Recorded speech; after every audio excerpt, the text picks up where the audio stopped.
What's good, y'all? Am I good? Can y'all hear me? Can y'all hear me? Let me know if y'all can hear me. Shout out to y'all.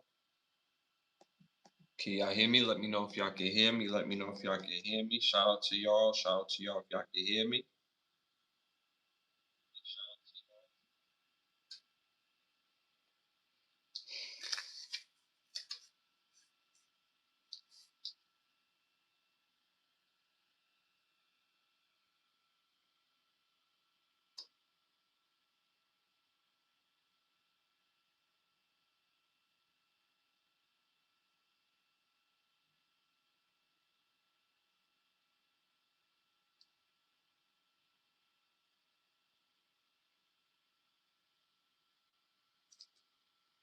You know what that smile's for. You know what that smile for. Woo! Before we start the show, we had quite a few people in last episode on the live was saying that my beloved Michigan, go blue. The Wolverines, the team up north. Y'all said we was gonna lose to the Arizona Wildcats. And I said I was gonna be King Petty.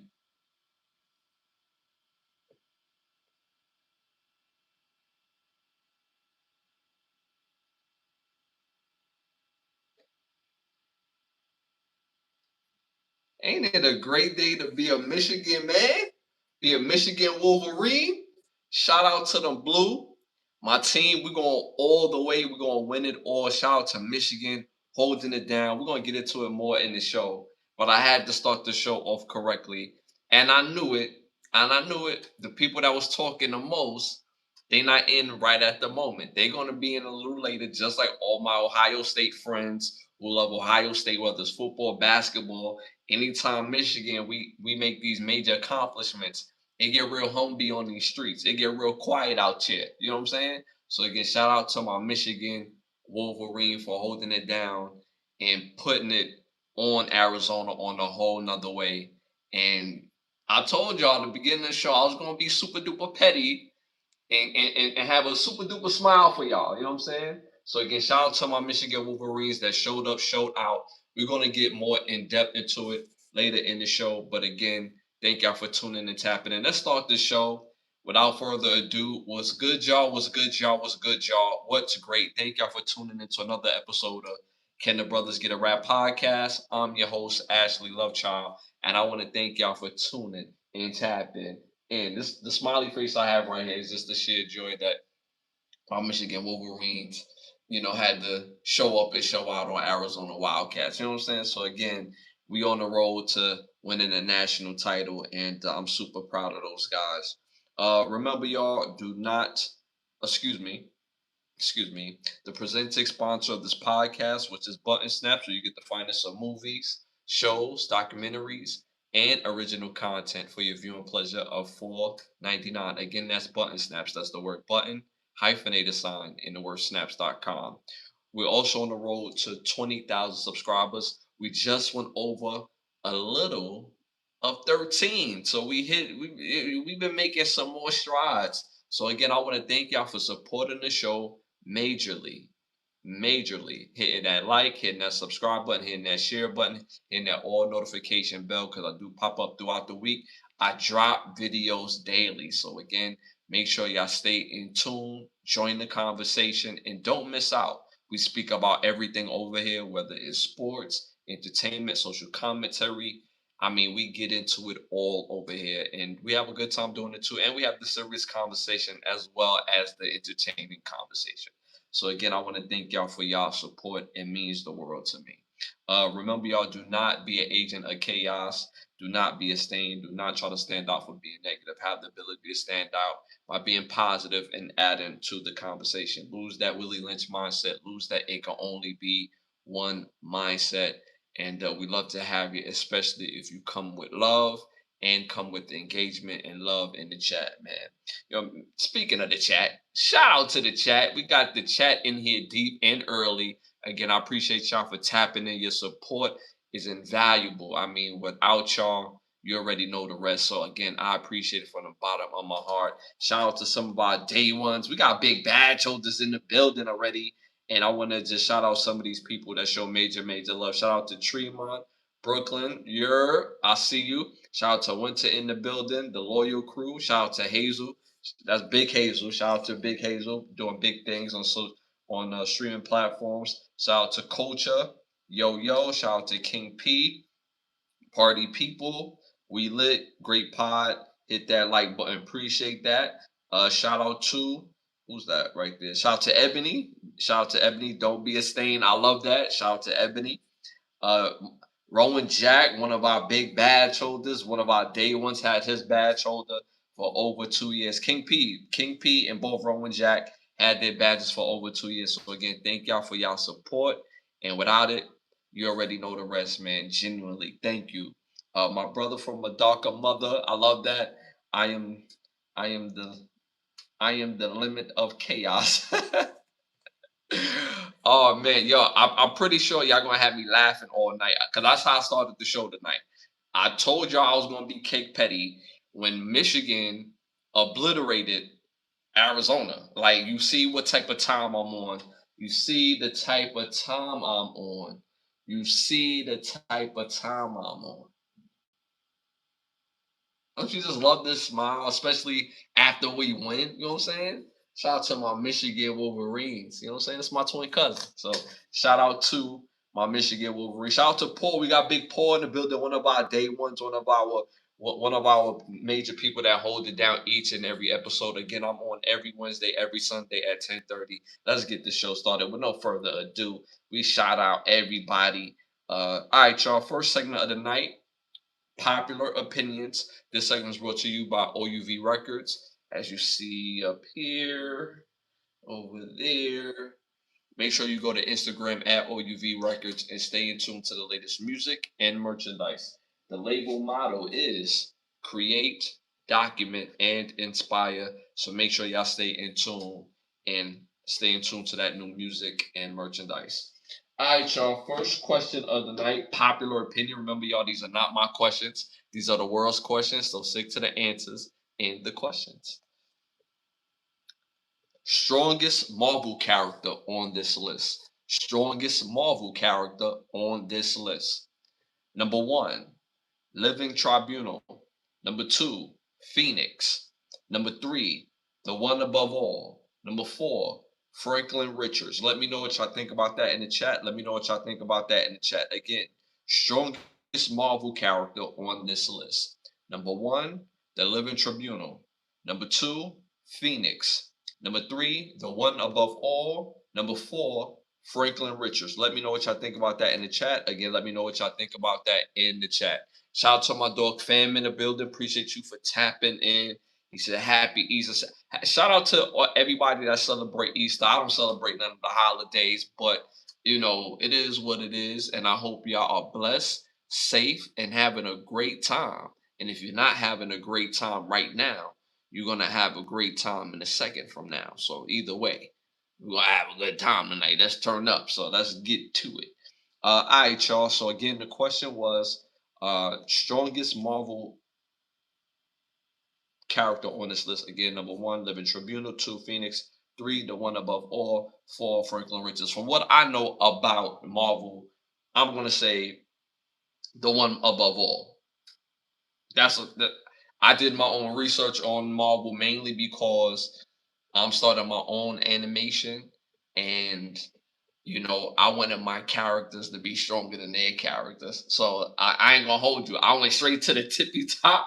I was like, yo, who the strongest, yo? And I just made like about like 10 to 15 people stronger than him. Like that's the, you know what I'm saying? Like, nah, we packing the Marvel fighters up if they ever want to do a crossover, right? So I was being petty. And so that's how I know the answer as far as what I looked up, but everybody research is not the same. So I'm gonna say The One Above All. Shout out to again the chat. I'm seeing Phoenix. Uh, I'm seeing it would take a guess, but I don't know any of them. Franklin Richards, right? Because the movie just came out, and you seen Doctor Doom pull up on Little Franklin, right? The Living Tribunal. Shout out to Ebony. We got Cowgirl. Appreciate you for tapping in. Hit them likes, hit the 100s. It helps with the growth of the show. Do people? Shout out to you. Uh, we don't do the bots, but if you really here to support, we love to have you, especially really engage instead of asking dumbass questions. Shout out to fam, the one above all. So I'm seeing a little bit. I'm seeing the Living Tribunal, the one above all. So I'm seeing a little bit of mix. They asked about the Phoenix as well, which is basically Jean Grey's ultra what they call that, AKA character, which he takes the power to the next level, which is the Phoenix. So again, I went with the one above all. It's a mixture in the chat. It's a mix. It's a mix in the chat. But at 53%, 87,000 people voted on this, and 53% went with the one above all, which happened to be the actual strongest character in Marvel, is the one above all. And we've never seen him, we never heard him be referenced in any movie. Not that I can remember. I'm pretty sure somebody that's really like, geeks out about Marvel, which is nothing wrong with that, could correct me if I'm wrong. You know what I mean? So the one above all is a character I don't think we've ever seen yet, but I'll be interested to see what he would look like in the Marvel space as well. But the Living Tribunal was actually number two. Phoenix is actually number three, and Franklin Richards is actually number four. Mainly because just his thought process, whatever he thinks he could do. So if he wanted to create a universe, he could create a universe just with his mind. So he's like the ultimate like AI, like you know what I'm saying. He not the new, but he's the first version of AI. Like you know what, we need a universe that the water flows like this. You know what I'm saying? He could do that at the snap of the finger. So again, Franklin Richards is actually at number four, which y'all know is Mr. Fantastic and Invisible Woman's son, right? All right, y'all. Moving on to our next popular opinion question. Shout out to Johnson in the building. Appreciate got Johnson up. That's actually my real last name. Shout out to Johnson in the building. Pray to the evil for 10K for experiment. Uh, the name certainly points to him being the strongest, the one above all. That's a fact, right? It's like it's kind of like a dead giveaway, right? The one above all, right? But the Living Tribunal is crazy too. Uh, Shout out to Jesse in the building. I want to send you. Okay. Again, we appreciate the support. If you're here to support, we love to have you. If you're a bot, if you're just saying ridiculousness, that's not the type of engagement that we do on this platform. Okay. Okay. Okay. All right, y'all. Moving on to our next popular opinion question. Favorite Samuel L. Jackson movie on this list. Favorite Samuel L. Jackson movie on this list. Number one, Soul Man. Number two, Coach Carter. Number three, Shaft. Number four, The Negotiator. Let me know what y'all think about that in the chat. Let me know what y'all think about that in the chat. Shout out to my dog, Rowan Jack. Roofies, Zelda, buddy. Uh, it looks okay. So again, shout out to Jesse. Again, I appreciate a good joke, but the problem is like when the jokes don't be hitting, and you don't have the confidence enough to have your picture in the actual profile. Scream bot, bro. You see what I'm saying? Like you gotta let your stuff hang. You know what I'm saying? When you cracking them jokes, because if you could dish them, then you gotta be able to receive them too. So you hiding something. You hiding something. UCLA won the women's national championship game. They ain't won since 1978. Shout out to a fan for that information, bro. I ain't gonna hold you. I wouldn't even watched it. And not because it's the ladies, it's because honestly this year it didn't feel like it was like I don't feel like there was a player that I had to see this year. It wasn't many that I felt like I had to see. So that's the reason why. It's not because it's women. I like ballers, whether you're a woman or a dude. So that's why I didn't watch the national championship. But shout out and congratulations to the ladies of UCLA. Excuse me, UCLA They won the national championship. Shout out to them. Shout out to them. Hard work and dedication, man. Gets it every time. Shout out to Anthony in the building. Appreciate you for tapping in one of our big badge holders in the building, man. He said the negotiator. Again, the question is favorite Samuel L. Jackson movie on this list. Favorite Samuel L. Jackson movie on this list. Number one, Soul Man. Number two, Coach Carter. Number three, Shaft. Number four, The Negotiator. Let me know what y'all think about that in the chat. So again, we got The Negotiator. We got Coach Carter. I've seen all these movies. All these movies are excellent in my opinion. Shaft, I could watch over and over again. It's such a great movie. The acting is on point. The Negotiator, underratedly, is scary good. The acting, the actual uh actors they have in that movie on multi levels is just on a whole nother level, in my opinion. Coach Carter is probably the most notable one on this list for sure. Um, Samuel Jackson, in my opinion, did a great job, but I don't feel like he was asked to do too much in Coach Carter. Just me personally. This is my personal opinion, but still a great movie. But I'm gonna go with Soulman. I'm gonna go with Soulman. I think they asked him to do a lot in Soulman, whether he had to be vulnerable, whether he had to be braggadocious, whether he had to hide the fact that he was eating dog food, like, and then when you have oh my God, the comedian that passed away, one of my favorite stand-ups of all time, Bernie Mac. And though the combination of them two was, I wish we'd have got more movies of them together. So me personally, I'm gonna go with Soul Man. I'm gonna go with Soul Man. In the chat, it was a mix of Coach Carter and The Negotiator. Shout out to Rowan Jack. He said Django, but Django not on the list. So and I don't think Django he was the star of that movie, right? Shaft, Shaft is the only right answer. Is yo fam, yo Shaft is a good movie. Yo, it's such a fire movie, bro.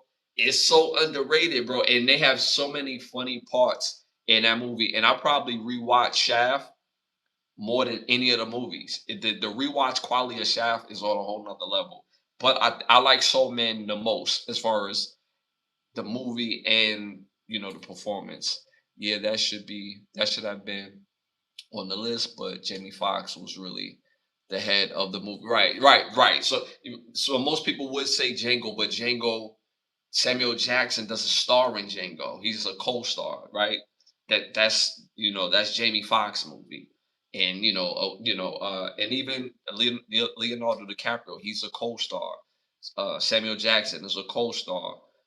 Christoph, I forget his last name, but I believe he's a co-star as well. So yeah, but all great movies, and Samuel Jackson bodied it. Again, I went with Soulman. I see a mixture in the chat. I've seen Coach Carter be represented, the Negotiator be represented, and Shaft be represented. All have stakes to the throne, but 44%, mind y'all, over 120,000 people voted on this, went with Coach Carter. They went with Coach Carter. I'm not surprised, but also Coach Carter is probably the most famous movie on this list.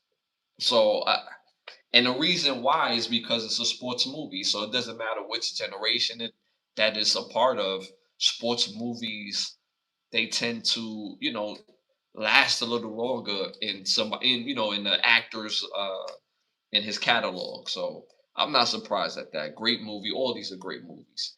Don't forget hit the like, Shaw. Hit the 100s. It helps with the growth of the show. Again, we just went over 13,000. Wow.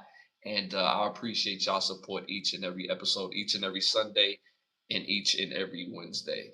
All right, y'all. Moving on to our next segment, our Hollywood Need to Ask Us segment. I came up with this segment because this has been like people don't even go to the movie theaters no more, and it's not because of streaming. It's because most movies are ass. It's not interesting enough. Doesn't get people to the movie theaters. So I feel like I got better ideas for both a movie or a movie series. Now, this particular movie is a movie series, and this is designed for streaming. It's not designed actually to go to Hollywood, right? So it's like, that's what you're doing, right? But this is a high level streaming show, in my opinion. So I would love to see Into the Dragon Part 2, famously made by Bruce Lee back in the late 70s. I believe that was like 1979, if I'm not mistaken. I could be wrong on the year, but definitely in sometime in the 70s. But great movie. Still feel I could watch Into the Dragon tomorrow and still be thoroughly entertained. So I would love to see a part two. And I will have Bruce Lee in it.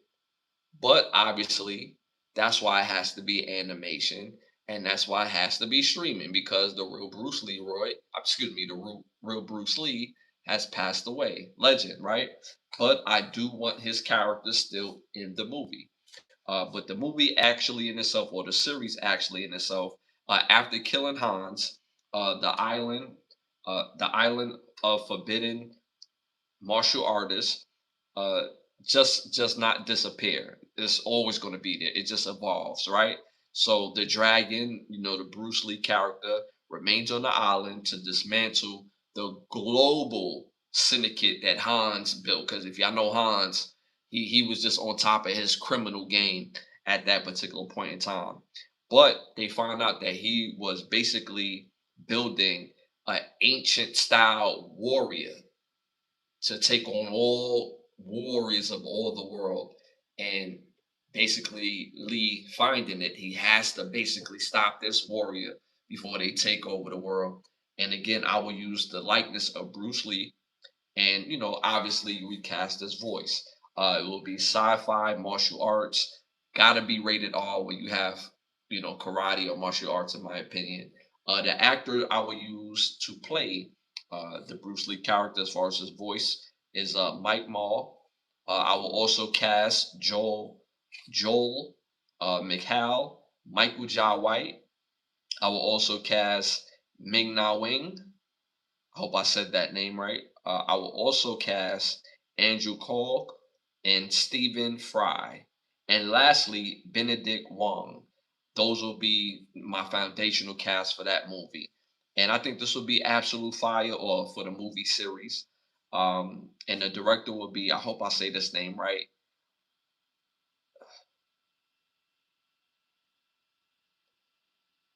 Haru Haruyanka and Haruyanka Ismail, produced by Shannon Lee. Music score done by the RZA and Logwin Garrison. My art director would be Alberto Megalo, and my co-writer would be Derek Costin. So that would be my foundational cast and background for this animation series, and I think it'll be fire. I think everybody would love to see this animation series, and I think it will go through the roof. Shout out to my dog fam. He said the Boondocks cartoon, they should have turned that into a movie. Yeah, I said that before. Didn't I do the Boondocks live action as an idea already? I think I did that. I think I broke that all the way down on who will play which characters in the past episode. But I definitely did the Boondocks live action. Shout out to Paul. She said, "Congratulations on the 13K." I appreciate. I couldn't get there without y'all. So again, I appreciate y'all on the live, showing major love and being extremely dedicated. A shout out to Rowan Jack. Only if Chuck Norris could have had a comeback. Man, Chuck Norris would have been perfect for this. Rest in peace to Chuck Norris. He just passed away not too long ago. I would have loved for Chuck Norris to be a part of this project. Uh, who would play Samuel? Hello, who would play Samuel Jackson in the Boondocks live action? Oh, the character that he spoke for. I didn't cast that one. I didn't cast that one because you gotta remember a live action. You're not gonna have Samuel Jackson because it's a white guy, right? So I don't think I cast Jin Rummy. I cast Onceler the Third. I can't remember who I cast as Onceler the Third, but I didn't cast Jin Rummy. I cast like the foundational characters. Uh, but yeah, shout out to Rowan Jack. See you laughing.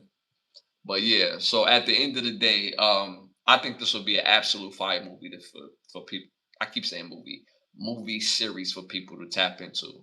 Into the Dragon Part 2, Bruce Lee taking over the island, making sure that that island don't get to the rest of the world. Got his homies on the island as undercover cops, martial artists, and he's going up against the ultimate warrior for real, right? And I think this would be absolute fire. And of course, we will have to recast his voice. And I think we could do that, especially with the technology we have today. That ain't nothing. That's easy work right there. So again, that is my Hollywood need to ask us the Into the Dragon Part 2 movie series. I would say this could easily be a 12 episode series for sure, easily. All right, y'all. Moving on to our next segment, our must see segment. I'm gonna give out 3 Eddie Murphy awards to some must see movies. So make sure y'all tap into these movies when y'all get a chance. First movie came out 1999, directed by Joseph Runsneck. Excuse me. This movie stars Vincent D'Onofrio. I know I said his last name wrong. He's very famous. I can never get his last name right. Grinchen Mile, Craig Burko, Dennis Haybert, and Armand Mueller Stahl. Uh, this movie is called The 13th Floor. I think this movie is ahead of its time without spoiling it for y'all. It's a must see movie, basically, where a man wakes up to his boss watching the rest of the movie. See, I wasn't gonna give y'all that. I wasn't gonna spoil that for y'all. So make sure y'all tap in to see The 13th Floor. Second Eddie Murphy Award goes to a movie that came out in 2009, directed by Marcus Ray Rayboy. Excuse me. This movie stars Ice T, Ice Cube. I said Ice T. Ice Cube, Mike Epps, Jeezy the rapper, Little JJ, Lamar Tate, uh, Darius Love, Tiffany Haddish, Julio Oscar Machazo, Glenn Palmer, and Gabrielle Dennis. This movie is called Janky Promoters. Funny movie. I think, me personally, and I might be in a minority in this, I think this is Ice Cube's and Mike Epps' best performance together. I know y'all like Ash. What? When we got Friday after next, the next Friday we got All About the Benjamins. Yeah, Janky Promoters is hilarious. Mike Epps, Ice Cube is peak in this movie. Peak. Like even Ice Cube in the Friday movies, he's not really that funny because he's the straight guy. He sets up everybody else outside of Friday after next, the one with the Christmas one. I thought he was absolutely funny in that. But all is still, all is still. At the end of the day, Janky Promoters is peak Mike Epps and Ice Cube. And again, this is about 2 promoters who is trying to, put on something, a local show in their respectable neighborhood area. And it's a big show. They got a big artist coming in, and you have to watch the rest of the movie. I won't spoil it for y'all, so make sure y'all tap in to see Janky Promoters. And my third and final Eddie Murphy award goes to a movie that came out this year in 2026. It's directed by Sam Raymond. This movie stars Rachel McAdams, Dylan O'Brien, Elin, hope I said the name right, Elin Ishmael, Emma Roma, and Dennis Haybert, the same Dennis Haybert from before. This movie is called Send Help. Fire must see movie. A very interesting take on a lady that works in the office, and you have to watch the rest of the movie. I will not spoil it for y'all. So again, make sure y'all tap in to see Send Help. So my 3 Eddie Murphy award goes to the movies again: The 13th Floor, Janky Promoters, and Send Help. So make sure y'all tap in to see those movies. Shout out to the chat with Samuel Jackson. Okay, so I got that one. Uh, Rowan Jack is stupid fam. The Boondocks, Uncle Ruckus, Samuel L. Jackson. No, I I know I remember who I booked for the Uncle Ruckus character, right? The person that should play the Ruckus character in a live action movie of the Boondocks is the actual voice actor of Uncle Ruckus, who is, I believe, is Gary. I believe is Gary Anderson. I could be wrong, but he's you know him from the movie Soul Plane. If you ever seen Soul Plane, that's the voice of Uncle Ruckus, right? He should play the live action version of Uncle Ruckus for sure. That's not even a debate. I'm not putting Samuel L. Jackson for that. No, no, because comedically, he's not him. Comedically, he's not him. And Samuel Jackson is funny, but he's not him. Trust me, he's not him. So that's who I casted for. That's who I cast for the Uncle Ruckus character for a Boondocks live action for sure. A shout out to Ebony. Man, the 13th Floor is such an underrated masterpiece. Fire movie, right? Yes. It's wild how this came out the same year, The Matrix, and managed to tackle simulated reality concept with so much more and style and atmosphere. Shout out to fam. Janky Promoters is a great movie. Fire movie.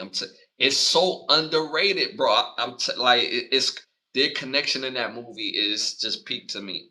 With AI, we can just make these movies now, bro. I ain't gonna hold you. I ain't gonna hold you, right? But I, I hear that, but there's nothing like personal human touch, people that care about stuff, and AI could do it, but we're better at it. Like, let's keep it real. AI could do it faster, but we better at it. We put in the love, we put in the idea for it to get executed, and But I get the point that you're making, right? It's just that like we want to see it tomorrow, right?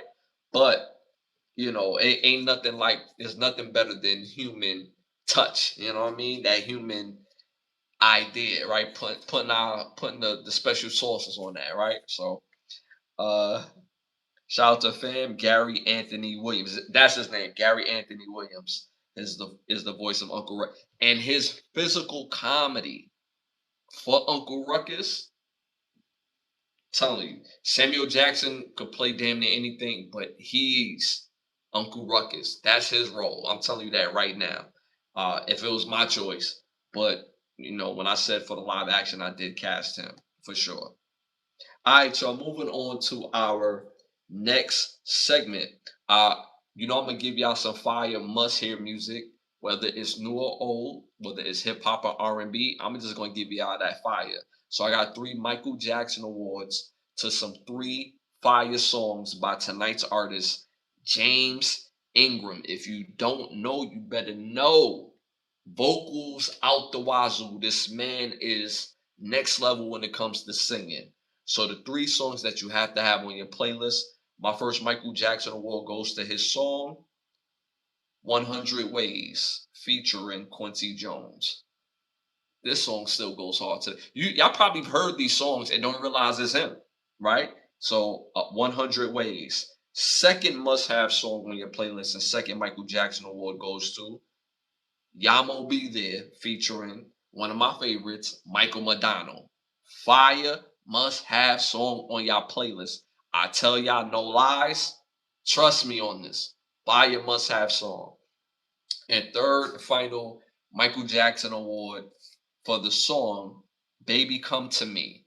Fire song featuring Patty Austin. So make sure y'all put those 3 songs on y'all playlist again. Those are my 3 Michael Jackson awards from James Ingram, R&B sensation. Again, 100 Ways featuring Quincy Jones, Yamo Be There featuring Michael McDonald, and Baby Come to Me featuring Patty Austin. So make sure y'all tap into the music.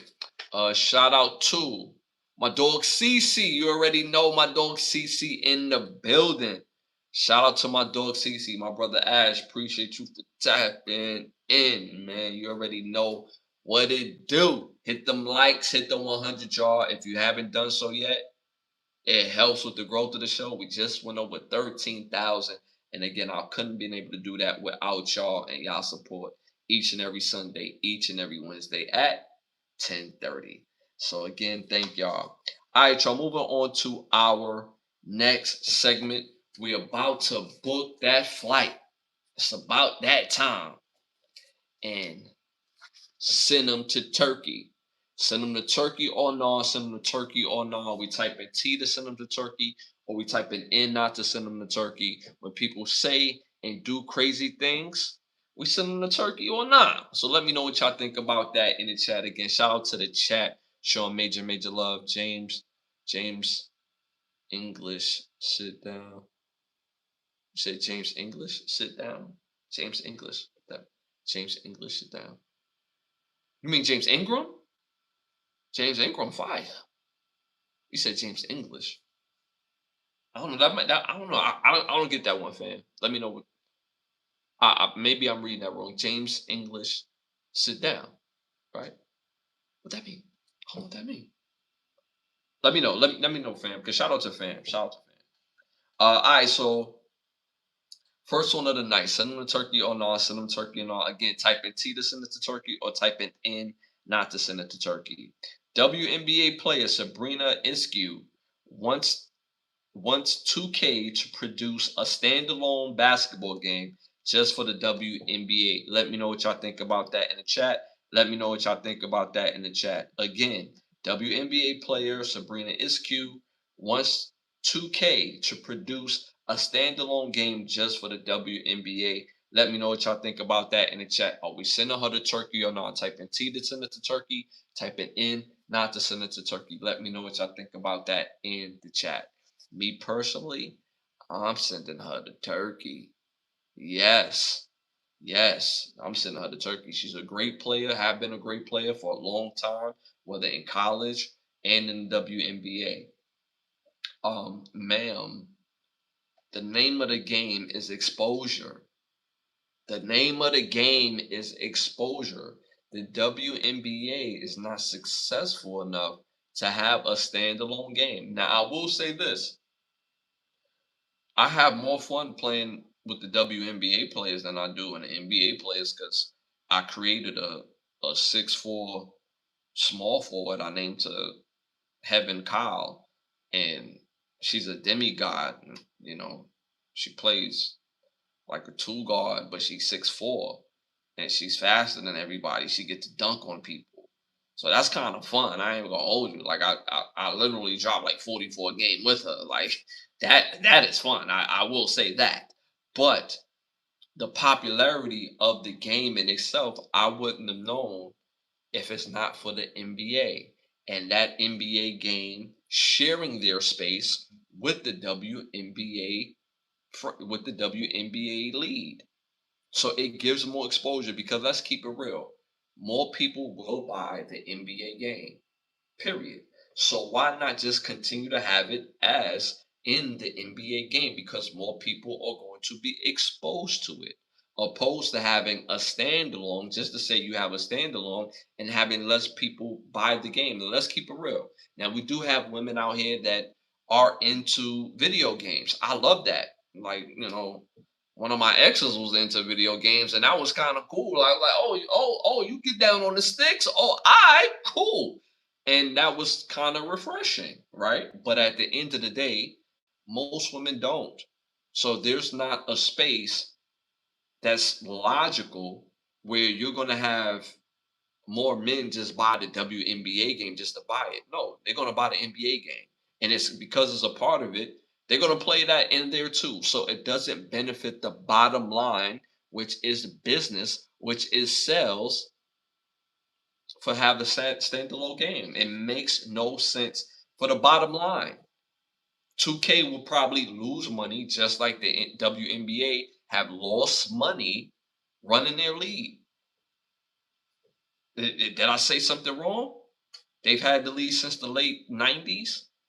And then just last year, they was like $41 million in debt. And it's been subsidized by the NBA. So what make you think that a standalone game is the most positive and equitable thing for y'all? Doesn't make sense. It's all about the bottom line. Continue to grow the game. Continue to get the game more popular because people are buying the game for the guys. Hey, that's no problem. When you go to a show, when you go to a Chris Brown show, what do they have? Openers. When you go to a Beyonce show, what do they have? Openers. So there's nothing wrong with being an opener or being part of the experience. You can say you shared the stage with Beyonce or Chris Brown. It only gives you more exposure opposed to being a standalone, saying you're a standalone. Okay, you done made your money, but it's not close in the fan base and merchandise that you could do opening up for a bigger audience. So I gotta send her to Turkey because the business don't make sense, the popularity don't make sense, and overall, if you don't have those two things on the business aspect, then why do it?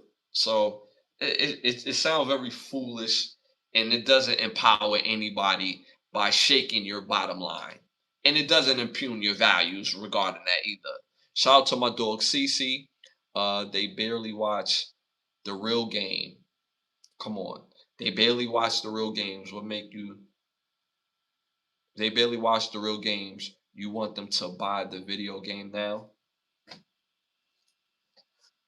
Bro, you nail right on the head, bro. Nail right on the head. Like we gotta make this make sense. The biggest supporters of the WNBA is men. If you go to the average WNBA game, you're gonna see more men than women did. So we gotta make this make sense. And it doesn't make sense. Shout out to my dog Tom in the building, big time pause. Ashley and chat fam. Happy Resurrection Day. May God keep blessing keep blessing your families, mostly your family's health, all upcoming opportunities and blessings. God bless. Appreciate that time in the building. That's my dog time, man. Hit them likes, hit the 100s. It helps with the growth of the show and continue to add to the conversation. I appreciate Tom for tapping in. All right, y'all. Moving on to our next send on the turkey or no. We type in T to send it to Turkey, or we type in N not to send it to Turkey. Former Ohio State player Marcus Williamson, the 27-year-old, admits to robbing 9 banks and stealing over $22,000 from 9 banks.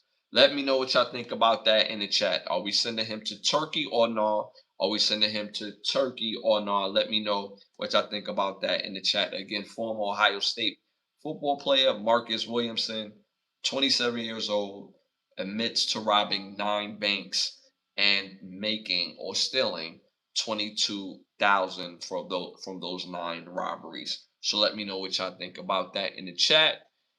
Me personally, I gotta send him to Turkey. Uh, there was another young man who robbed 6 Chase banks and in total walked away with like 600 and like 20 some dollars. And it's like, after the first bank or first, place that you rob, um, bro, you're not good at this. You're not good at this. Stop. You're taking penitentiary chances. Bro, just fill out a job application. $609 in 6 banks. Fill out a job application. You can enjoy the money, you can pay your bills, and you can stay out the pen. You're not good at this. No. Now, this young man, he was a bit more successful. 22,000. But he did 3 more banks. 9 banks. He's not successful. You could have got a job and made that in a year with some hours. Like, we take penitentiary chances mainly out of fear and not understanding that, yo, just because you don't make a lot of money doesn't mean it's worth your life. Taking penitentiary chances and being in prison, you put your life on the line, bro. And it's probably going to be a rude awakening if it's not already. Is that how quick he could have made 22,000 if he would have just got a job, opposed to being in jail for the next 20 to 25 years. Is it worth it? Absolutely not. You're not good at this, sir. You're good at finding a 9 to 5.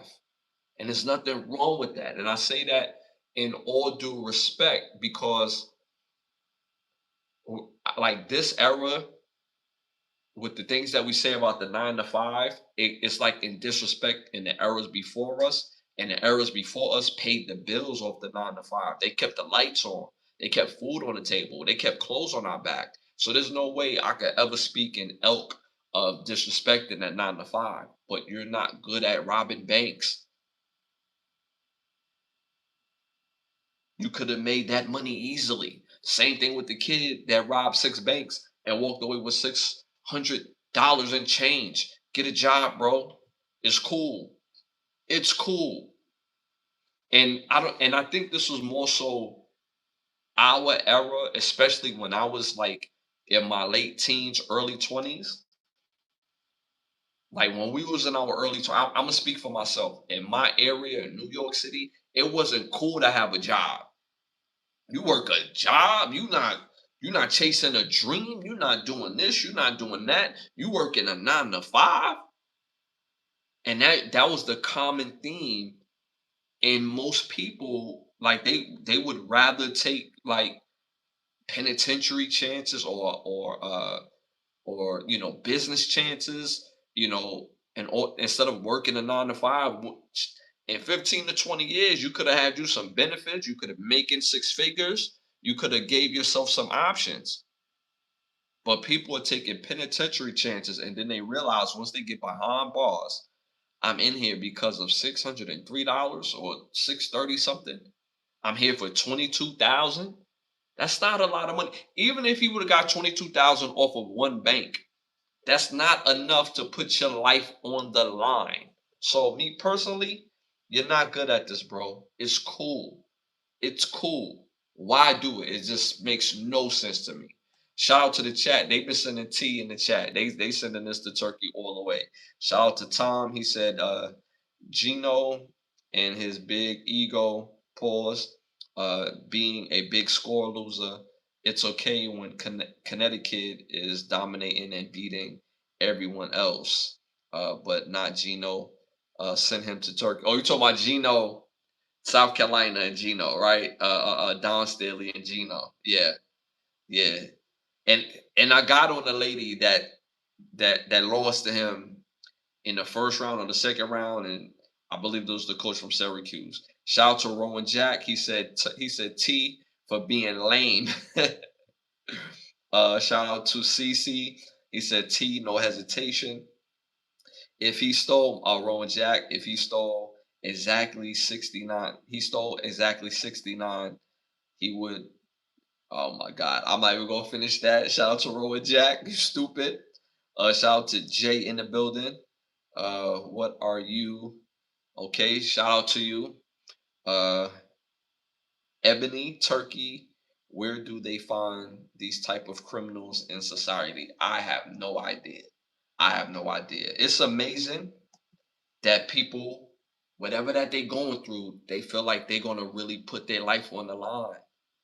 And it's scary out here. All you need is a little time and you could take care of your stuff. You don't need all the money in the world. That's one thing about the internet. We so driven off material things. We believe that we need all the money in the world, and we don't.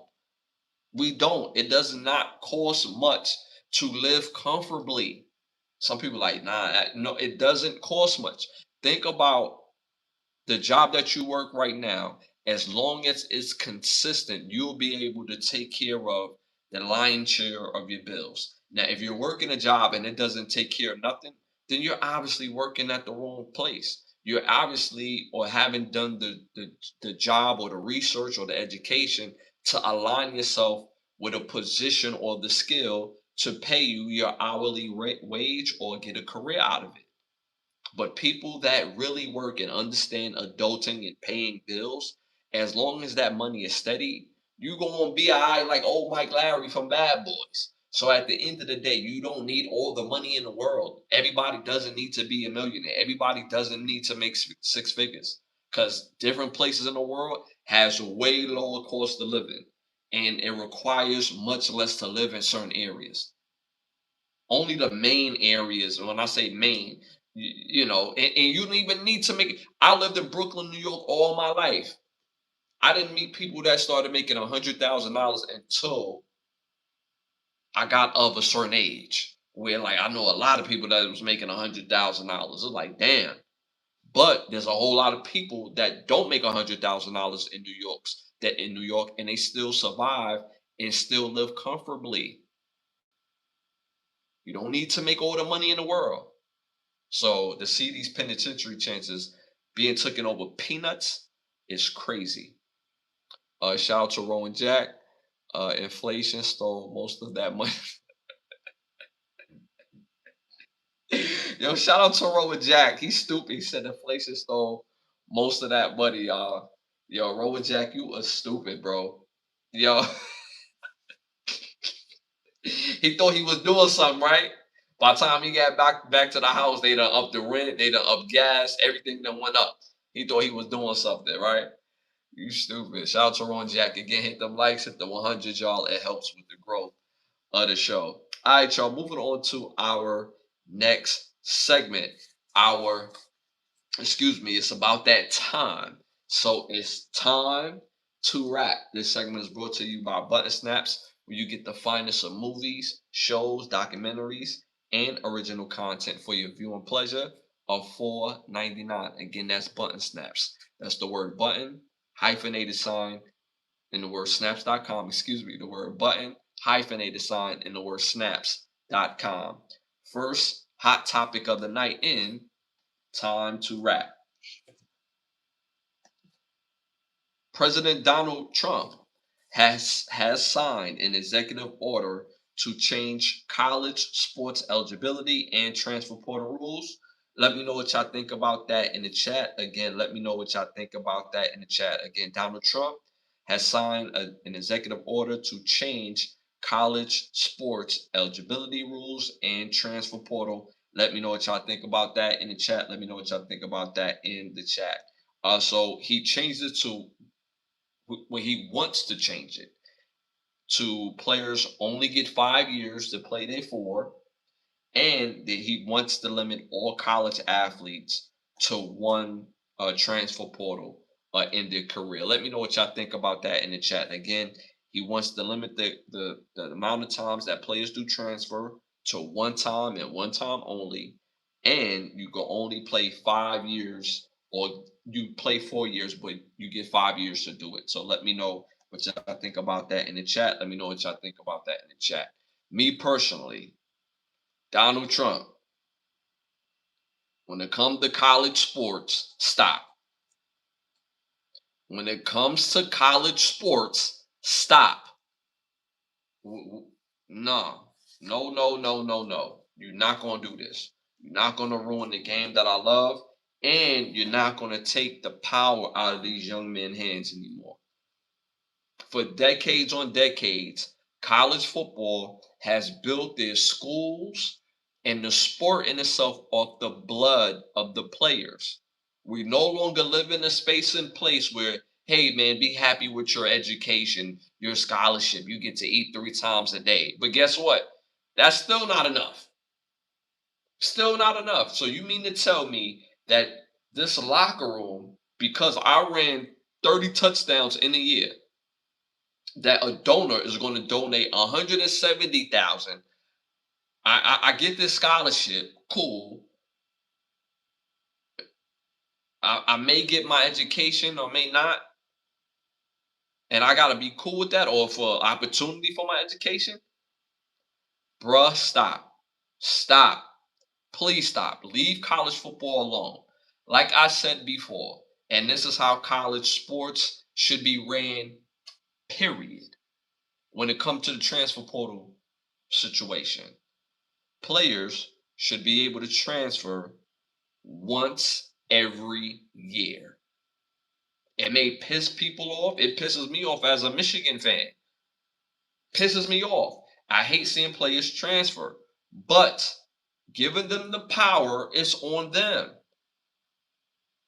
So it's cool that the coach he takes the team to a next level and he gets to leave and go to a whole nother school that's going to pay him a whole bunch of money. Whereas coaches don't transfer every year.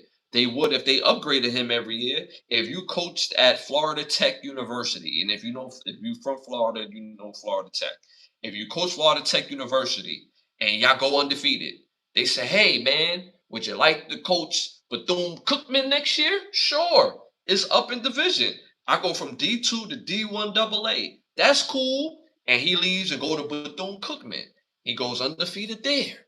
Hey man, would you like the opportunity to come and coach Central Florida? Sure, it's D1 football. I would love to do that. He goes there. He goes crazy the next year. Hey, Florida, would you like to come to Florida State? Would you like to come to Florida or Miami? We got a coaching job for you, and he leaves. So that's cool. But the players cannot maximize on their availability, their talent each and every year. These scholarships is 1 year renewal anyway. They have to renew every year anyway. These are not 4 year scholarships. There's no such thing. So for y'all that don't understand, majority of the transfer portal is not about kids that just jump into the portal. I did my research on it because it was blowing my mind. I was like, yo, wow, all these kids jumping in the portal and they haven't put up a damn stat yet. They need to be at that school and they continue to develop themselves.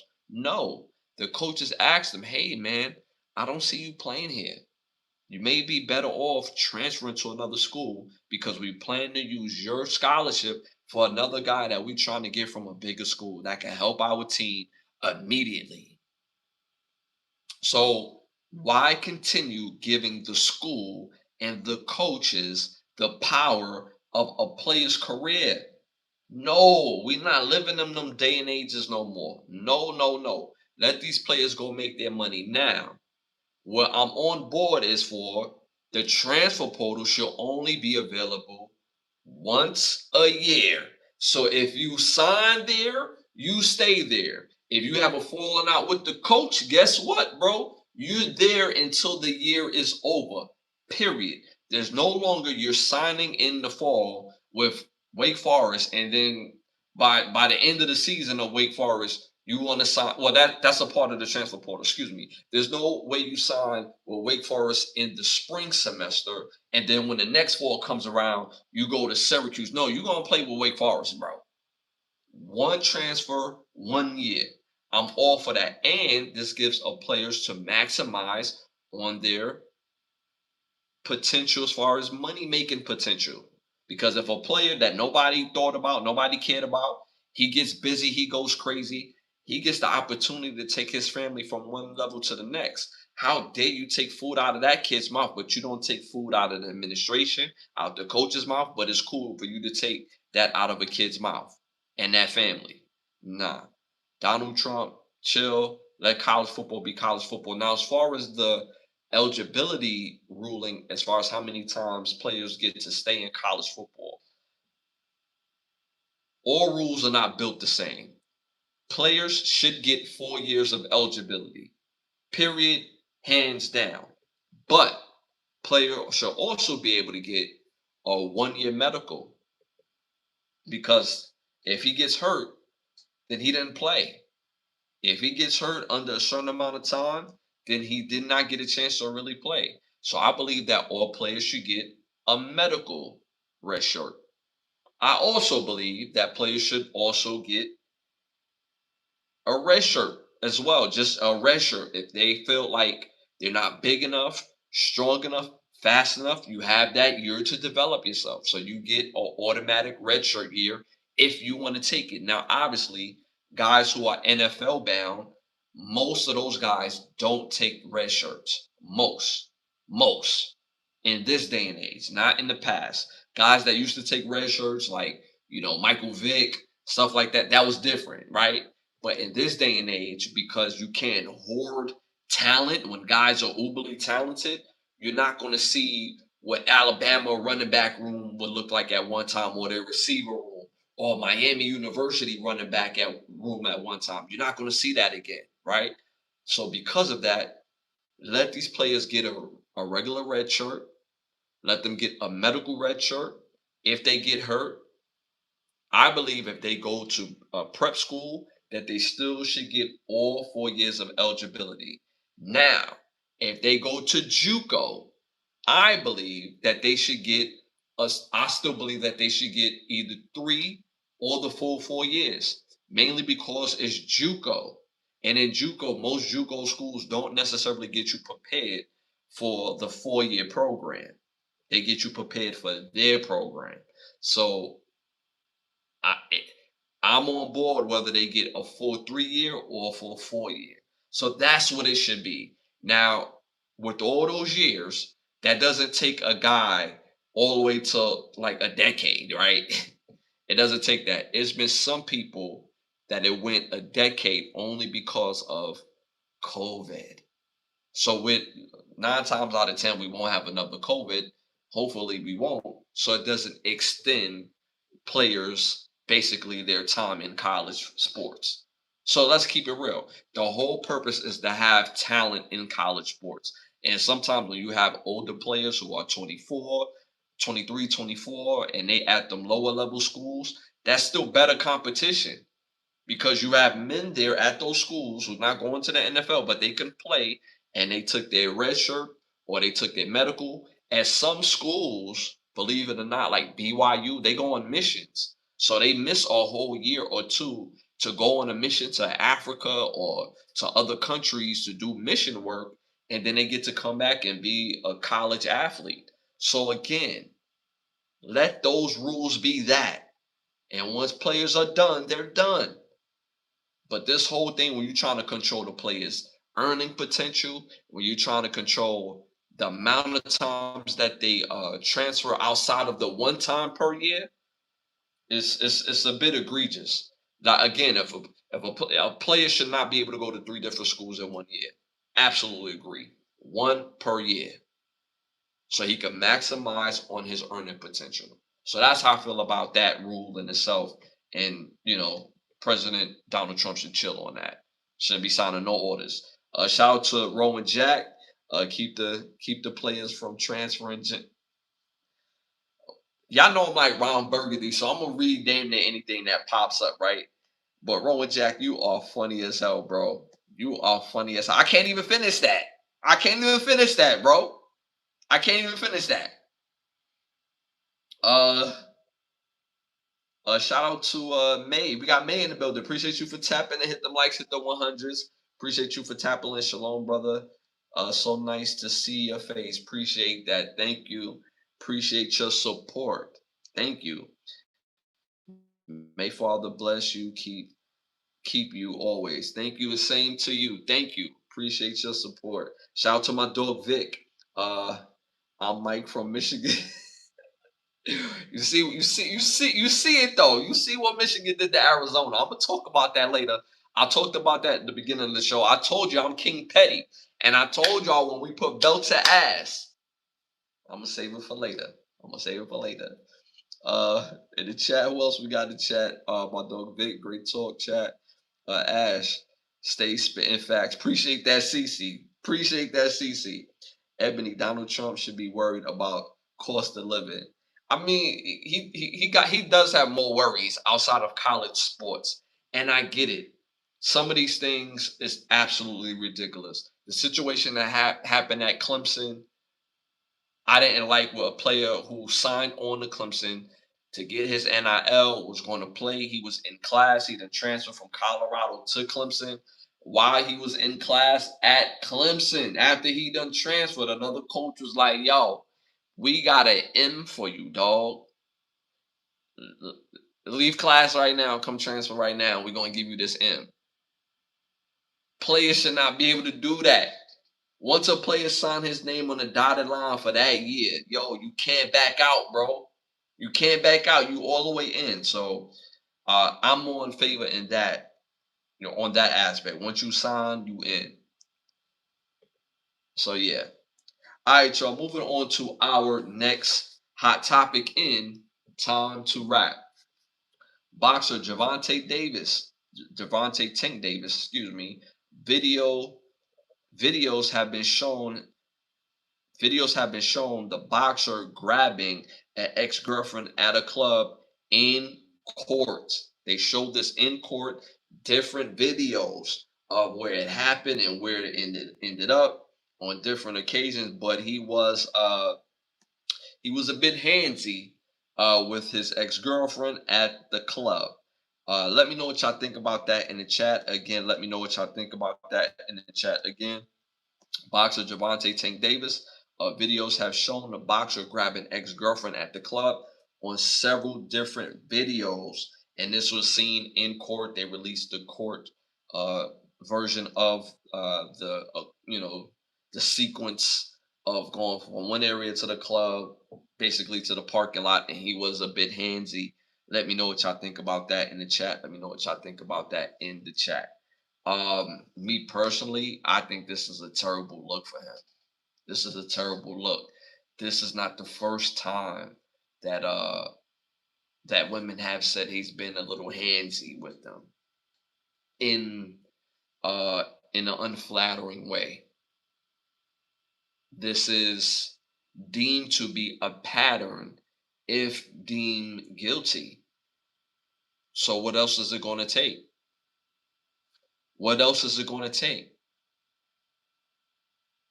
If he's guilty and what we see on video is real, this is a pattern based on what she is saying and what a lady or two done said previously before.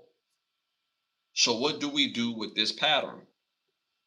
Do we remove it from society for a little while? Do we get the person help? Or both? Or find? Or all? What do we do? Because at the end of the day, this is still deemed alleged, even though we got the video footage. You gonna believe me or your lying eyes? Right? So at the end of the day, when you think about the situation overall, what is it going to what's going to be the effect of this? Let's say he gets found guilty. His career is done. And more importantly, his reputation is done. And that's the thing about being an athlete. You can be a champion, and let's say you're not. Let's say you're hardworking, but you're still great at what you do. But you never was the champ. You didn't win the big one. If you have a great reputation and you're good with people, you will be able to eat forever. When you look at George Foreman and the George Foreman grill and other things that he was able to do after boxing.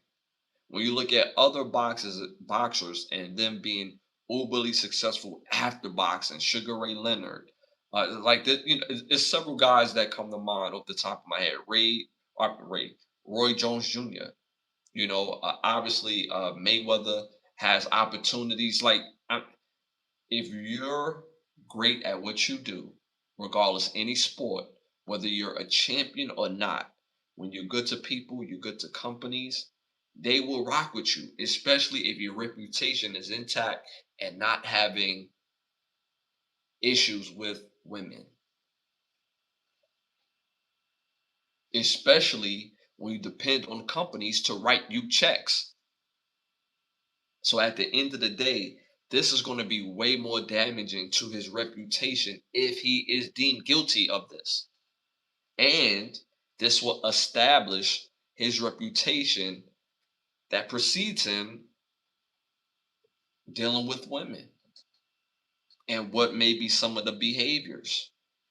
Because this is not the first, but this should be the last. This should be the last. Where's the mentors? That kills me about people who are successful at things. Where's your mentors?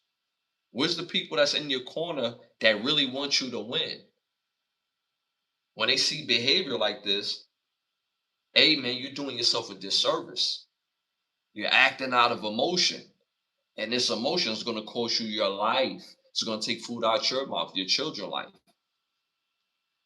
Or your children's mouth, sorry. So I think this is absolutely damaging, especially for his reputation if he's deemed guilty regarding this. All right, y'all, moving on to our next hot topic in Time to Rap. Uh, an actor, actress Tara Manning has been caught on TMZ terrorizing her girlfriend. Let me know what y'all think about that in the chat. And she's from, I believe, what's the movie about the TV show about the women in prison? Black something or orange is the new black new orange, something like that is that show. And the actress Taryn Manning was caught terrorizing her girlfriend on video via through TMZ. Let me know what y'all think about that in the chat. Again, let me know what y'all think about that in the chat. I believe it's Orange the New Black. Is it called that? Again, I will have to look it up. But again, she's caught. The TMZ had dropped the video, and it didn't look good. So let me know what y'all think about that in the chat. Hit them likes, hit the 100s. It helps with the growth of the show. Based on the video, obviously, uh, whatever that they was going through, it was a bad look. It didn't look good. But I noticed a pattern. It's cool when it's a part of the script. And what I mean by that, because she's not a man, it doesn't it looks bad, but it doesn't look bad. She's not going to miss out on opportunities because she's doing it to another woman. She's a woman doing it to another woman. And she's a little lady. She's not a big lady at all. She's a very little woman. And her girlfriend is having some sort of domestic situation, and it doesn't look good. Things are getting handsy. Things are getting, when you push somebody and you do different things and basically terrorizing them, speaking to them in a very vulgar manner, very loud manner. Now, is her reputation going to be affected like a Javante Davis? No, it's not. It's not even looked at in the same category in the media space at all. Nobody even really covered this for real except for TMZ and myself. Because why? Most people don't care. When they hear two women fighting, most people don't care. It's a part of the script. It's cool. But if she was a dude terrorizing her, yelling at her, calling a B word and all these different things, hey, he needs help. He needs to go see a counselor or you know it's the word I'm missing right now. But he needs to go speak to somebody, right? But do they have the same advice for her? So is it a part of the script when we hear people of same sex having their domestic disputes? Is it a part of the script? Because people don't care. And having this lady, and mind you, she's pretty famous. She's pretty well known. She's part of a hit, TV show off of what's that? Netflix. Nobody has said nothing about it at all. So I just found that very interesting. Shout out to Ebony. When public figures or athletes are involved in legal proceedings like this, people dismiss the behavior. Love that. Shout out to Rowan Jack. He said toxic. I'm not going to finish that. Rowan Jack. Uh, Shout out to CC. Double standards. Crickets when they got the most domestic violence rate out of any demographic, which is very true. Which is very true. Women of same sex have the highest level of domestic violence rates for sure. I don't even think it's close. When you look it up, I don't even think it's close for sure. So I just thought that was quite interesting because she's not going to face a consequence that's going to be relegated of her actions. Again, if that was a man whooping on his woman, they get him up out of here. He ain't got no more opportunities. He might as well go get that 9 to 5. Because if he don't get the 9 to 5, he gonna be trying to rob 6 Chase banks or 9 banks to get 22,000. And we don't want that to keep being a pattern. If you know, you know. So again, I just think people are not even talking about it mainly because it's a part of the script. That's how I really feel about it. All right, y'all. Moving on to our next hot topic in time to wrap. What should the Cleveland Browns do with the number 6 pick? Let me know what y'all think in the chat. Again, what should the Cleveland Browns do with the number 6 pick in the draft? Let me know what y'all think about that in the chat. Let me know what y'all think about that in the chat. Cleveland insider Mary Kate Cabot believes that they should take Alabama quarterback Ty Simpson at number 6 in this upcoming draft. And again, let me know what y'all think about that in the chat. Rowan Jack laughing. Yeah, I couldn't finish that, Rowan Jack. I couldn't finish that. You killing them tonight, bro. You killing them. I realize I gotta read the first two. Like I gotta proofread while I'm reading your stuff. Like, you know what I'm saying? That's why I realized tonight. Cause you killing them. You killing them with the jokes right now. And in certain parts, I'm trying to be kind of serious, right? And you breaking all my concentration, bro. Cause he put some serious, and then he got the joke right at the end. See, I'm learning the sweet spots. I'm learning where y'all like to dangle the jokes at the end of y'all comments. You know what I'm saying? Cause y'all know I'm like Ron Burgundy. I'm gonna read it, and as I'm reading, and I'm like, I can't finish that. You know what I'm saying? But shout out to y'all, man. Y'all are funny. All right, y'all. Again, what should the Cleveland Browns do with the number 6 pick in the upcoming draft? Again, Cleveland insider Mary Kay Cabot said that they should look into drafting Alabama quarterback Ty Simpson at the number 6 pick. Me personally, I'm probably the biggest Ty Simpson fan of this year. I've been talking about him all year long after watching him play against Florida State. Mind you, Alabama lost Florida State, but he looks and feels like a pro quarterback automatically. And automatically, I said he was one of the best quarterbacks in college football this year, hands down. I've said that all year long. And I feel like he's a better quarterback prospect than Fernando Mendoza. I also believe that. But to take him at number 6 in this year's draft, you have Deshaun Watson, Shador Sanders, Dylan Gabriel. Your offensive line is not all the way put together. You have holes in the receiving room. And your running back room, I would probably say, at first, I would say that's untouchable, but it is touchable because even Junkins, he got hurt towards the end of the year. And do I think he would bounce back and still be a great player? For sure. But that's also a conversation too. So you have all these difficulties or all these, you know, uh, missing pieces, and this is just on the offense. Mind you, at that number 6 pick, the best available player and the most impactful need by the end of the year for that 6 pick may come on defense. And you're going to bring in another quarterback to do what? To figure out what? Yeah, no, no, that's not what you do with that pick. And when these insiders make these type of suggestions or their expert opinions, it make me wonder how they get their job in the first place. Because that take alone is idiotic based on the fact that okay, quarterbacks are cheap if you take them in the first round, rookie quarterbacks. Okay, cool, right? But you have too many holes for you to take that quarterback and for y'all to be successful. You have a brand new coach, brand new system. So now you're going to bring in a fourth quarterback to only give you a bigger question mark at a position, which is very important.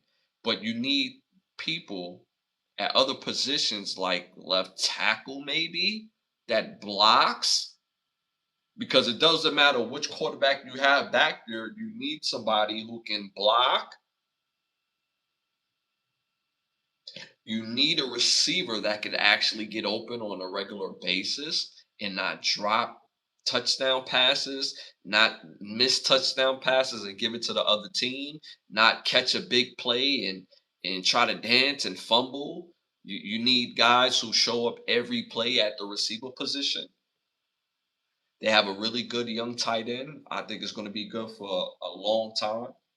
If I'm the Cleveland Browns, I'm trying to view the method, view the method how the Chiefs build the team.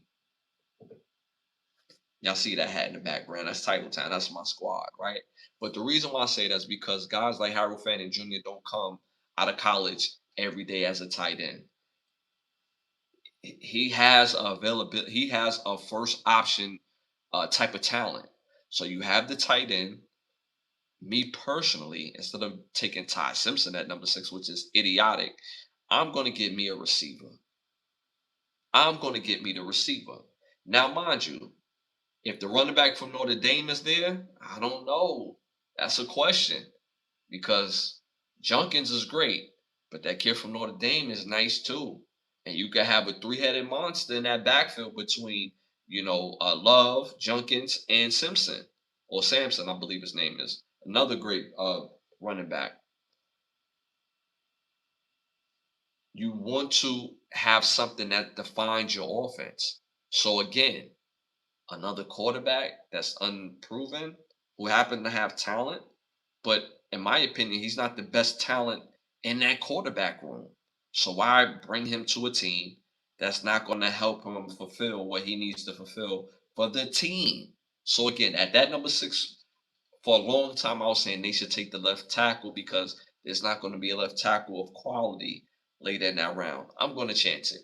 I'm going to take me a guy who I feel that's going to give us a chance to win. Even with the offensive line looking as terrible as they look, Shador was able to work with that old line. Mind you, he went 3-4 as the starter. 3-4 with the absolute worst offensive line in the NFL, the second worst receiving group in the NFL.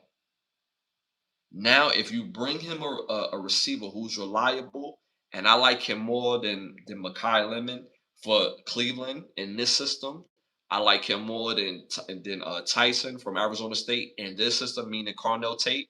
I'm taking Carnell Tate at number 6. Taking him, and that's it. The only other player that presents a bit of a problem, in my opinion, as far as like, damn, should we get him or not? At 6 is Love, because Love bring a different element at that running back position, and you have to worry about the run, and that helps better set up the pass. Where you got to worry about Fanning, you got to worry about Gold, but when you have a real running game and a tight end, you can neutralize you could get real creative with the passing game. So that's why I say that. But I'm taking Carnell Tate with that number 6 pick. Now, mind you, Cleveland Browns got another later pick in the first round. That's where you go for the best available offensive lineman, whether he's a right guard or left guard. So that's what I'm going with that. I'm not going to chance getting a receiver in that first round because the guy that we can take right now that's going to change everything for us is right here. So if I'm the Cleveland Browns, I'm definitely taking Carnell Tate at number 6 and not Ty Simpson. That's just idiotic. You're plugging no holes and you're not adding somebody who could be dynamic. People worried about his speed, his speed, his speed. Carnell Tate is fast. He don't miss games. He has his hands is elite. But when Terrell Owens came into league, Terrell Owens don't run a 4-4. He don't run a 4-3. And Terrell Owens is one of the best receivers ever to play the game. Jerry Rice is not a 4-4 guy, a 4-3 guy. One of the best receivers we ever seen in the game. So you take the guy who could be dynamic and helping you to win immediately. And in my opinion, that's Carnell Tate. So, in my regard, that's what I think they should go with that. A shout out to my dog Rowan Jack. He just gifted the chat with 5 memberships. Again, appreciate just appreciate Rowan Jack, man, for his just ongoing support of the show. And it means the world to me and the show, man. So thank you again, Rowan Jack, genuinely from the bottom of my heart. Again, hit them likes, hit the 100s. It helps with the growth of the show. I really wish I could pick who these members go to. Bro, you know what's crazy? I've seen it on another pod, and they were saying the same thing. It was like they wish they could, pick who the members the memberships could go to. Absolutely. Absolutely. And for a long time, I thought that's how I thought it worked. I thought people was able to say, yo, I'm gonna get this person a membership. That but they just picking like just random folks, it felt like, right? Like, yeah, I ain't never seen them. So YouTube is crazy. But again, I appreciate you supporting the show, man. Again, shout out to Roman Jack. Had his membership for over 2 years. Again, one of our day ones, one of our big badge holders and mods, man. So again, appreciate big love to Roman Jack, man. All right, y'all. Moving on to our next hot topic. Shador Sanders switches his number from number 12 back to number 2, his college number, high school number, all the numbers he ever won in his life. What y'all think about that? Let me know what y'all think about that in the chat. Let me know what y'all think about that in the chat. Me personally, I think this is absolutely big. I think this is absolutely a step in the right direction. If you know, you know. If you've ever played football, your number matters. Your number carries special Marvel powers that it unlocks when you have the number on. It is what it is.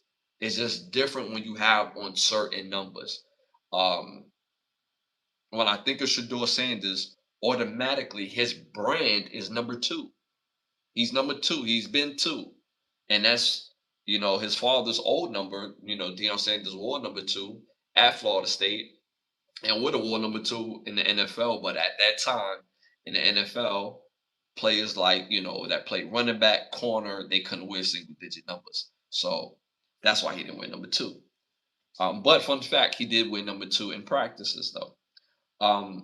But I think this is major, mainly because again, when the player gets his number, it feels like you're unlocking your superpowers. You feel like you're you. Um, I liked him with 12, but it's indicative of the year that he had, right? Remember, Shador Sanders went 3-4. 3-4. They played 3 quarterbacks before him that couldn't get that done. So in 7 games, he was able to win 3. Now, in my opinion, he should have won 4. There was no reason why they should have lost that Titans game, but they did. And let's keep it all the way real. He had 10 picks. 10 picks. Yes. Picks are picks. There's no asterisk next to picks.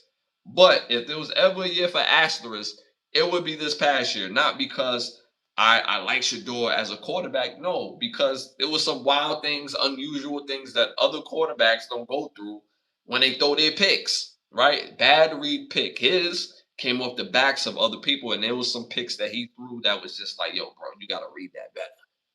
But at the end of the day, easily his stat line easily could have been, instead of the 10 picks, it easily could have been 3 or 4. And that now that conversation is completely different, whether you're drafting a quarterback or even contemplating drafting a quarterback, right? But it goes to that number, right? And when you have your number, you feel complete. So numbers do matter, and I think it's a step in the right direction for his confidence. And once he's confident, you got guys on that team that's already confident in his abilities. So now it will unlock a better version of what he's been working hard to do. So shout out to Shador Sanders. I hope he does his thing this year. And I think this is a step in the right direction because, hey, man, if you ever played football before, the numbers hold power. Trust me. Hit them likes, hit the 100s. It helps with the growth of the show. We're on the road to 20,000 subscribers, and we just got over 13,000. So again, hit that like, hit that subscribe, hit that share button. Again, it helps with the growth of the show. All right, y'all. Moving on to our next hot topic in Time to Rap.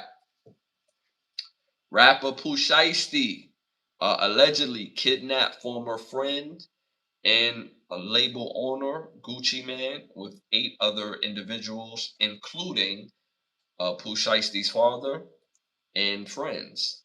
This happened, the alleged incident happened in Dallas, Texas at the studio. Um, and allegedly uh, holding him at gunpoint and basically robbing him of money, jewelry, watches, cash, mainly because he wants to be let out of his current contract. in business is business. Gucci Man is like, nah, bruh. And Pooh Shiesty was like, what? Let me know what y'all think about that in the chat. Let me know what y'all think about that in the chat. I really wish I could pick. That's just boys being boys. Mm. Whew. This one to me, here's where I'm at with this. My biggest question is, where is the leadership? Where's the leadership? Okay, artists, this is not how you handle a contract dispute with your label. How about these apples? Don't sign the contract. Don't sign the contract. Or how about another caveat? Get a lawyer to actually read your contract instead of lying and saying, yeah, my lawyer read the contract and everything's all good. And when everything's all good, everything's all good. But now when you don't like the terms anymore, now you want to get out of the contract. This is no way to handle a dispute of the contract. Let me tell y'all something. If you hold a label owner or label head at gunpoint to sign a contract, guess what? It's admissible in court. It won't hold up. It was under distress or under, right, it's under distress, so it won't hold up in court. That's not the route you go about. Live up to your contract and get out your contract that way. Whatever financial threshold you got to hit, whatever album threshold you got to hit, that's how you get out your contract. Other than that, don't sign it. Be an independent artist. Continue to get it out the mud, because it's not cool when you're independent and you're on the come up. It's not cool, but it look cool when you're standing next to somebody who's already established. Then that's cool. It's cool now. After that, you get notoriety and basically you get that door open for you. But you didn't get that door open from your own merit. You got that door open because that person was standing next to you, and you signed what? The contract that was presented to you. This is not how you get out of a contract matter. What threshold needs to be hit for me to get out this contract? Do I have to give y'all money? Do I have to hit with a certain threshold in sales? Do I have to forfeit an album possibly? What is the actual threshold that's going to take for me to get out of this contract? Because this is no way to do it. You only saw you a negative reputation. Point blank and period. Now when the word get out, how many other labels is going to want to sign you? Because the word is out. It's hard for me to believe any label that's worth their value is going to want him in the building. Like, let's keep it real. Because of the tactics. Most of these people that run labels now, these are mathematicians. These are people who run apps. So they're about the numbers. They're not from the streets. They don't understand the street life and street tactics. You will go to jail. Period, point blank. Ain't nobody gonna play tough guy with you. Ain't nobody gonna crash out with you. You go into jail. You got people on the internet that are known cooperative, cooperative people when it comes to the cops and the police. And you got people that do business, and you have the music business, and then you interject some gangster shit into the business. Now, mind you, some people say, well, Gucci Man is Gucci Man. Like, yeah, he Gucci Man. He has a reputation for being on the streets, but guess what? He been into the penitentiary. Spent some time in the penitentiary. Then came out, got a whole new lease on life, just want to run his record label, make his money, do his business. You signed the contract. Now, they say all contracts are made to be broken. You know who said that? People that want you to sign the contract. Because they know once you sign the contract, It's a contract. It's ironclad. Now, are there exceptions to getting out of any contract? For sure. But if you don't meet the threshold, then you can't get out, which leads to crashing out and having your father and your friends and people that's down for the ignorant shit do ignorant shit. That was ignorant shit. Because now you ruin your reputation. You ruin the way you do business in the music business. And there's two types of thing in the music space: the music business and the music game. This is business. This is not how you handle business. Penitentiary chance. You going back to jail. You going back to jail. Pooh Shiesty just did a little bit. Came home. And I get it. It's a part of getting your business affairs in order. Your business affairs are not in order. It's not all the way together. They may owe you money based on any type of back royalties. I absolutely get that. But the way you go about it, it's not smart, because it's going to land you behind bars. You have a record and you're doing some shit that's going to be in violation of your parole. So again, at the end of the day, we always talk about the bottom line. Does it help your bottom line in business, in sales, in reputation? No. Where's the leadership? There's nobody in this man's ear, this young man's ear, to be like, yo, this is not the way to do it. No, we're not going to do it this way. I get it. You ready to crash out. We're not going to do it this way. That's why it's so important that we hear his father in this. His father was amongst the people in this vicinity that basically allowed this to happen. I have to be honest. I've been in the music business now for quite some time. If I had a son that was in the music business and he was great and all that to do and famous and all that, and he had a business dispute with someone and I'm there, it doesn't go down like that, because I understand the gravity of this moment. I understand the gravity. If he gets caught up, it's a wrap. Not just for him, his children, and everything that spawns off of his contribution. Where's the leadership? Where's the mentors? I'm so grateful that I grew up how I grew up.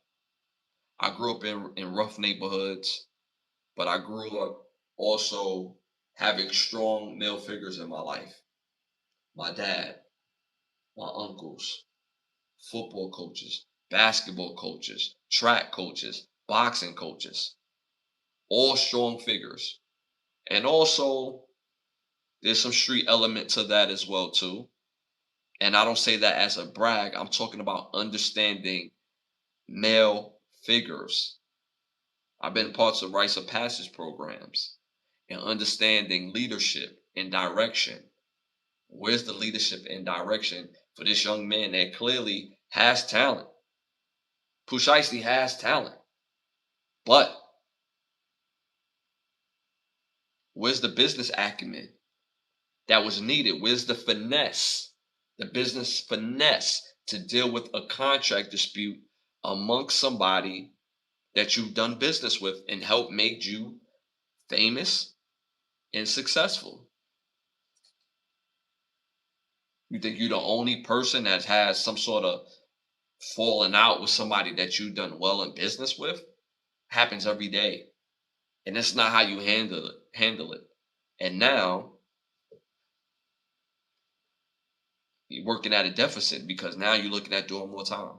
So that's what I think about the situation overall. Anybody that's in the music business, that's not how you do it. Anytime you have a contract dispute with a label or a producer, y'all have to have the conversation.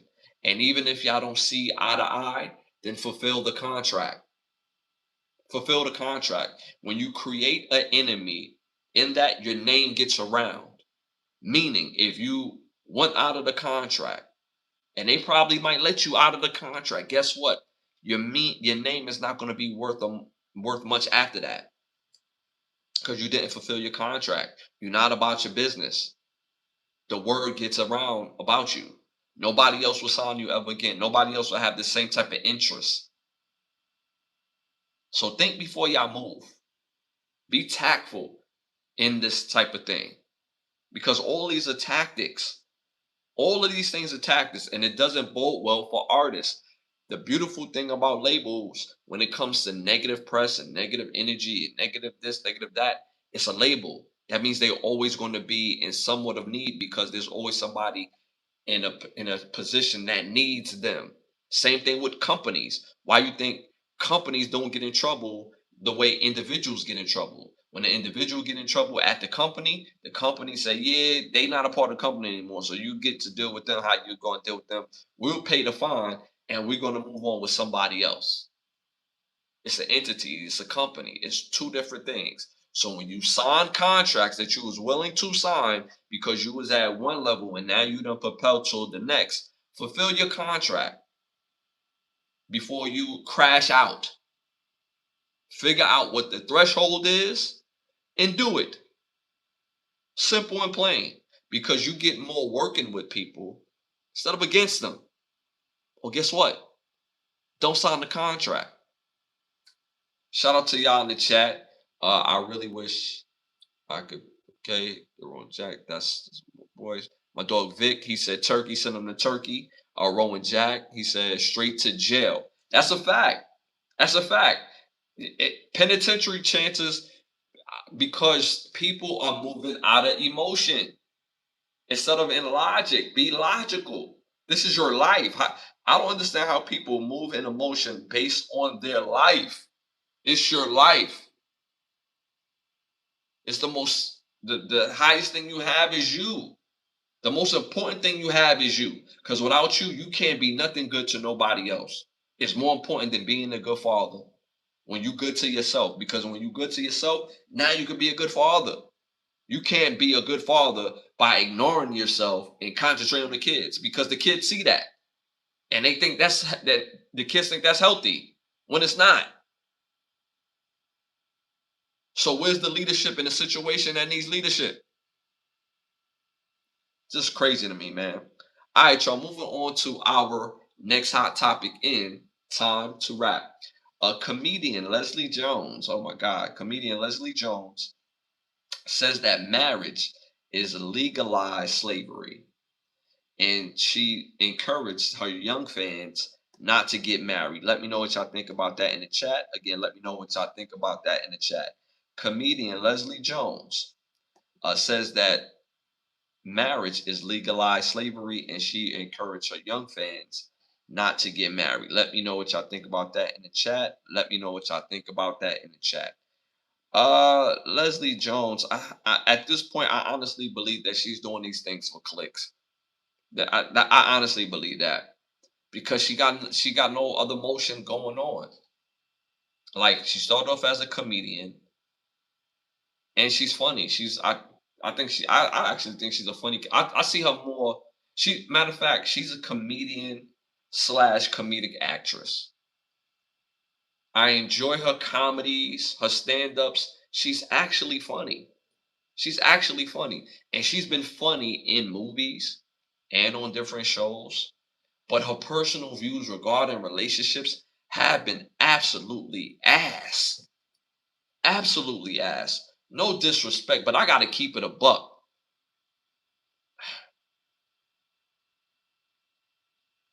In the 90s, when Leslie Jones was young, you didn't hear men talk about, yo, did you see young Leslie Jones? I gotta bag her. I gotta make her my wife. You didn't hear that. No, no, you didn't hear that.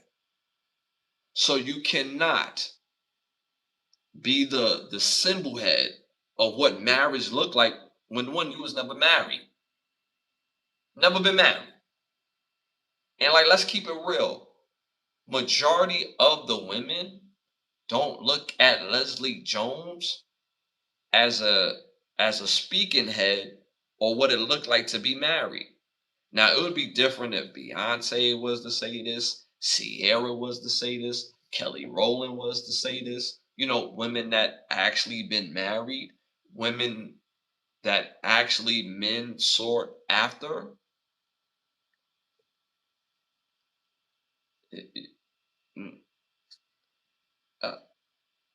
like in my previous format, we joked about what it would be like if you laying there with Leslie Jones and she was taking her panties off.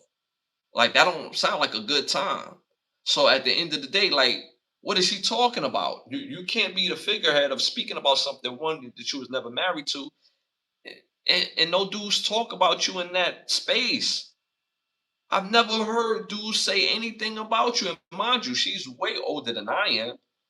But at the end of the day, I've heard my older cousins, my brothers, my father, my uncles, or all types of sexy women. Ain't nobody ever say, "Hey man, you ever seen that Leslie Jones?" And what young fans is she talking about? What like what is like? Am I tripping when I say this? Because I know I'm not. We gotta make this the main thing be the main thing. Stick to doing what you do. She's funny. She's like actually funny. If y'all ever seen her work, she's actually funny. But when her relationship speaking points is just absolute terrible dog shit, she should not be speaking. Keep it cool. Keep it humby. She's the type of woman that you'll be surprised that she's married. Like, damn, you married? Oh, that's what's up. But she's not. That's not a surprise that she's not either. And then she goes on to say that her father didn't raise her to be a wife. Okay, okay. For whatever reason that may be, that's his decision. But do we let that be the end all be all of our life? What is she talking about? Our parents didn't raise us to be millionaires either, but you still have people that go out to be millionaires.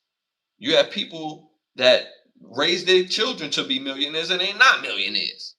You got people that raise their kids to do all types of stuff and kids do the opposite, whether it's good or bad, all the time. So, what are you talking about? Where's the accountability? Where's the zest of being the best version of yourself and moving outside of that, being greater than your greatest excuse? What happened to that? You put it on your father? What are we doing? What are we doing? At the end of the day, you're not the figurehead of the ladies. It would, if Holly Berry was to say this, okay, cool. Shit, if Grace Jones would have said this, okay, cool. And I'm naming certain types of women on purpose because they've been married and it's all different textures. It's not just the light skinned girl or the brown skinned girl. I'm talking about chocolate, dark chocolate, cinnamon chocolate, all types of chocolate right here. All been married. Ain't none of them ever came out and said, yeah, being married is like legalized slavery. And just on the other aspect of her talking point, she's been mad at men for basically not stepping up to the plate to her, not being what she need, not being what she needs in her life. So how can marriage be legalized slavery when it's something that you really ultimately want, but you're not getting opportunities to because the guys that like you is coming up short. But the guys that you want, they're gonna exhaust different options. So that like I just wish she stay off the relationship stuff because again, this feels very clickbaity because she has nothing else going on. And when she speaks like this, now people gonna speak up. Not only me as a man and other men speaking up, but other women is like, yo, like that sounds crazy. And there's other married women excuse me, there's married women that's speaking out against her, like, yo, she sounds crazy for saying that. And these are like regular women. These are not like celebrity women. And they married, been married for 20, 30 years. You're like, yes, this lady sound crazy. So how do you manage to piss off both genders? For men, it's like you pissing us off because it's like, yo, or I should say myself. I'm not speaking for all the men because all the men in the world don't hate you. I don't even hate you. But this take is absolute dog shit and trash. But at the end of the day, it's like, how can you speak on it and you never been married? That's one. Number two, you speak on your speaking points prior to is that you want to find somebody and be married and have somebody for yourself. So you wanted legalized slavery at one point, huh? That makes sense. So like, and then like again, like, and I say this with all due respect. Even in her young years, I've never heard a dude say, yo, Leslie Jones, though. I've heard them say this about several women throughout my life. I've heard this about, and mind you, Leslie Jones, her younger years was like in her 90s. And I remember her on different shows in the background for like Martin and, different shows or whatever like that. And ain't nobody have said that. And if you look at the background of a Martin show, there's women you've seen later become like real big actresses, and they gorgeous women that dudes were like, yo, who's that in the back? Who that? I ain't never heard nobody say, yo, Leslie Jones. We just gotta be careful with our platform and what we saying and how we saying it. Be respectful of each other, but also be respectful of yourself. Because again, very clickbait and looking for that dopamine to like, even if it's negative, you just want a little, you just want a little pain, a little thrashing. It just sounds crazy, yo. Shout out to Ebony. Uh, she doesn't speak for us as women. Oh my God, that's crazy. Most of us want to be married and have children with our husbands. Keyword. I like the keyword in this. She said with our husbands. Keyword. I like that. Shout out to Ebony. Shout out to Ebony. Hit them likes, y'all. Hit them 100s. It definitely helps with the growth of the show. We're on the road to 20,000 subscribers. We're a little over 13. Again, we're on every Wednesday, every Sunday at 10:30. Can the Brothers Get a Rap podcast? Moving on to our next hot topic in Time to Rap. The road to the Final Four.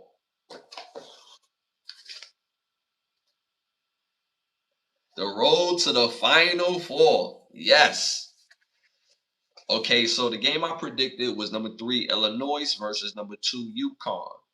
I did say Illinois will win this game. I thought Illinois was going to upset UConn.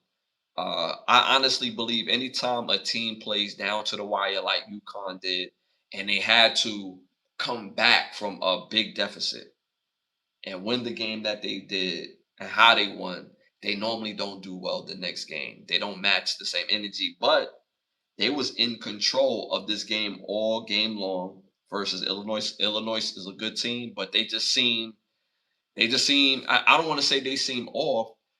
UConn was just a better team. They were just a better team, and they beat them 71-62. So we got UConn in the finals. Michigan Wolverine, number 1 Michigan Wolverines versus number 1 Arizona. A lot of y'all in the chat said that Arizona will win this game. Arizona. Ash, I'm not ready for Arizona. Ash, have you seen Arizona? Ash, you know, Arizona is them dudes. And what did I say last year?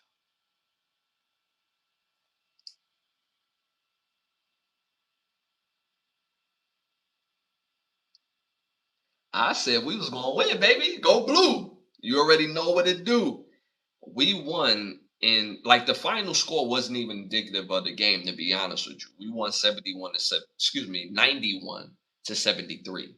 Yes, you heard that correctly. 91-73 in the final four versus another number 1 team.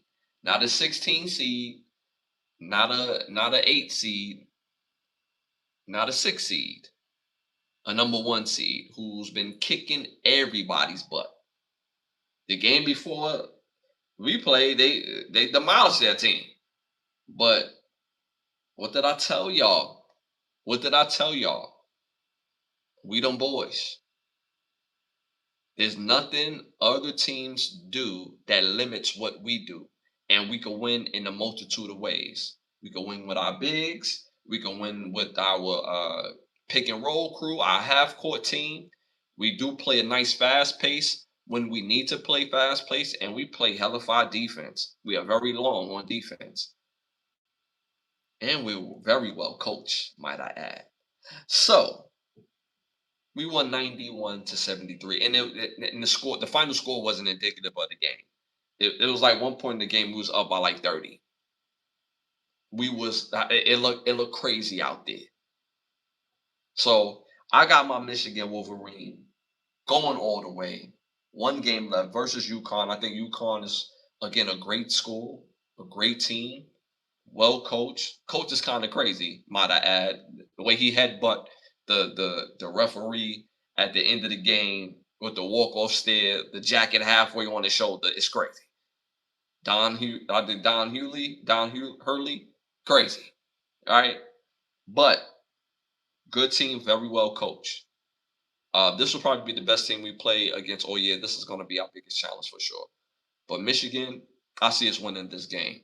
Again, UConn does things that they could go back and forth with us because they know how to play half court, they know how to play fast pace, and they got guys that could get a bucket when they need a bucket. But here's the problem: they can't stop everybody that we have in different ways that we can score. So we're going to win this game. I see the score of this game for real being, I'll say 81 to about 72. It's going to be a closer game than what we anticipate. At some part of the game, it's going to feel a little scary, but we're going to win this game 80 to 72. I got my Michigan going all the way. Go blue. You already know how we do it. The best college team in the land, period. Whether it's football, basketball, hockey, we the best college for all sports. We the best college for all sports. We may not be the very best, or may have been the very best last year, but y'all get the point that I'm making. When it comes to all sports, Michigan, we the best. Hockey, football, basketball, we the best. We won the national championship in football 2 years ago. A good chance we won one this year. I believe we won the hockey last year, if I'm not mistaken.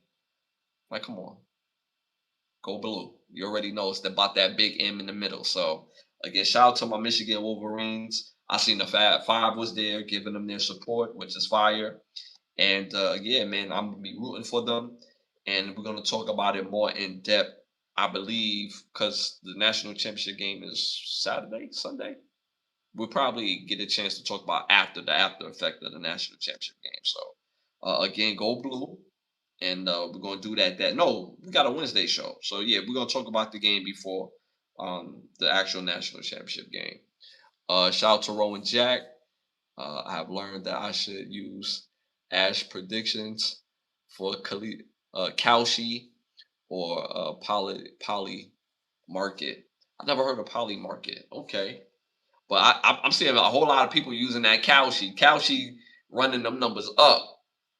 Matter of fact, Kalshi, holla at your boy. You know what I'm saying? I talk about sports too, baby. I'm next level with this, baby. Kalshi, holla at me. You know what I'm saying?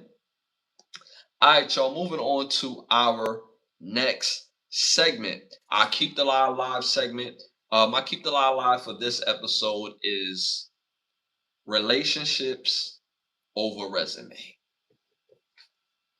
Relationships over resume. Relationships, and this is a theme in the show. We heard about Pooh Shiesty, relationship versus his resume. He crashed out, tried to get out his contract, and from the news that we've heard, people got robbed and things of that nature, and he ended up getting arrested. Now, whether the charges will stick will be remain to be seen. But resume versus relationship. Your name is your name. It always matter. And when you have the right relationship, you create opportunities to make more money.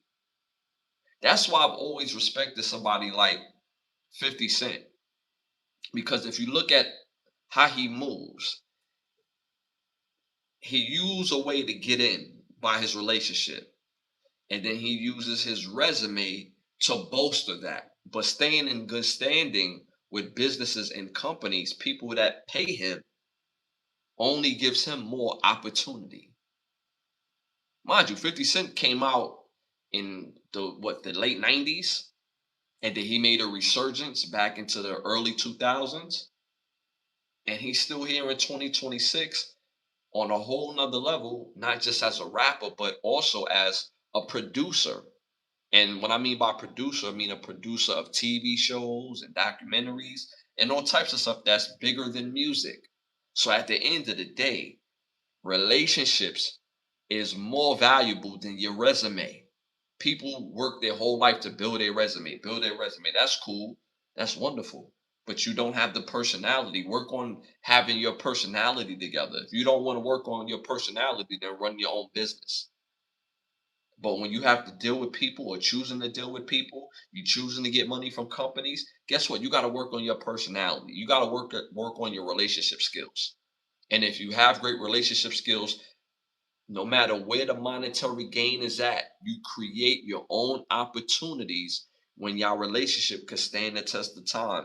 But business, look at Kirk Cousins, for example, quarterback for the Atlanta Falcons, who is now where Kirk is at. Kirk Cousins is with he's with the Raiders. He's with the Raiders. He just signed a 5-year deal for $172 million, y'all. A 5-year deal for $172 million. If y'all ever seen Kirk Cousins play, he doesn't deserve $172 million for with a 5-year deal. The last team he was on, he got fully guaranteed money and he didn't even do nothing. He's an injury pot. And as a quarterback, he's very average at best, in my opinion. But because of his mentality and his relationship skills, continue to get him paid. His agent is one of the best in the business. To get a guy, I've never seen a guy be this mediocre in their space of what they do and get this type of money over and over and over again. I've seen mediocre players get paid, but he gets paid over and over and over again. And next level money too. 5 years, $172 million. Bro, that's not money to sneeze at. Like at the end of the day, that's all relationship. That's not resume. That's all relationship. What has Kirk Cousins did in the last 4 years to get him this type of money? I've seen Kirk Cousins play in person, and I don't mean to like bash him, but it's not worthy of that based on his resume. And that's the point that I keep leaning to is that your relationships is way more important than your resume. So lean into that and it will get you paid. Be a people person, hold it down, and be loyal to what the terms are. Like how I spoke about Pooh Shiesty. He went about that the wrong way. Figure out the terms, figure out the threshold to complete said contract. So now when you get out of it, guess what? You create an opportunity to make way more money. Relationships over resume. Trying to tell y'all the truth. All right, y'all. I appreciate y'all for tapping in. Y'all been absolutely amazing. And that's my Keep the Lie Live for this episode. This is episode 252. Yeah, this is 252, which is a lot of episodes.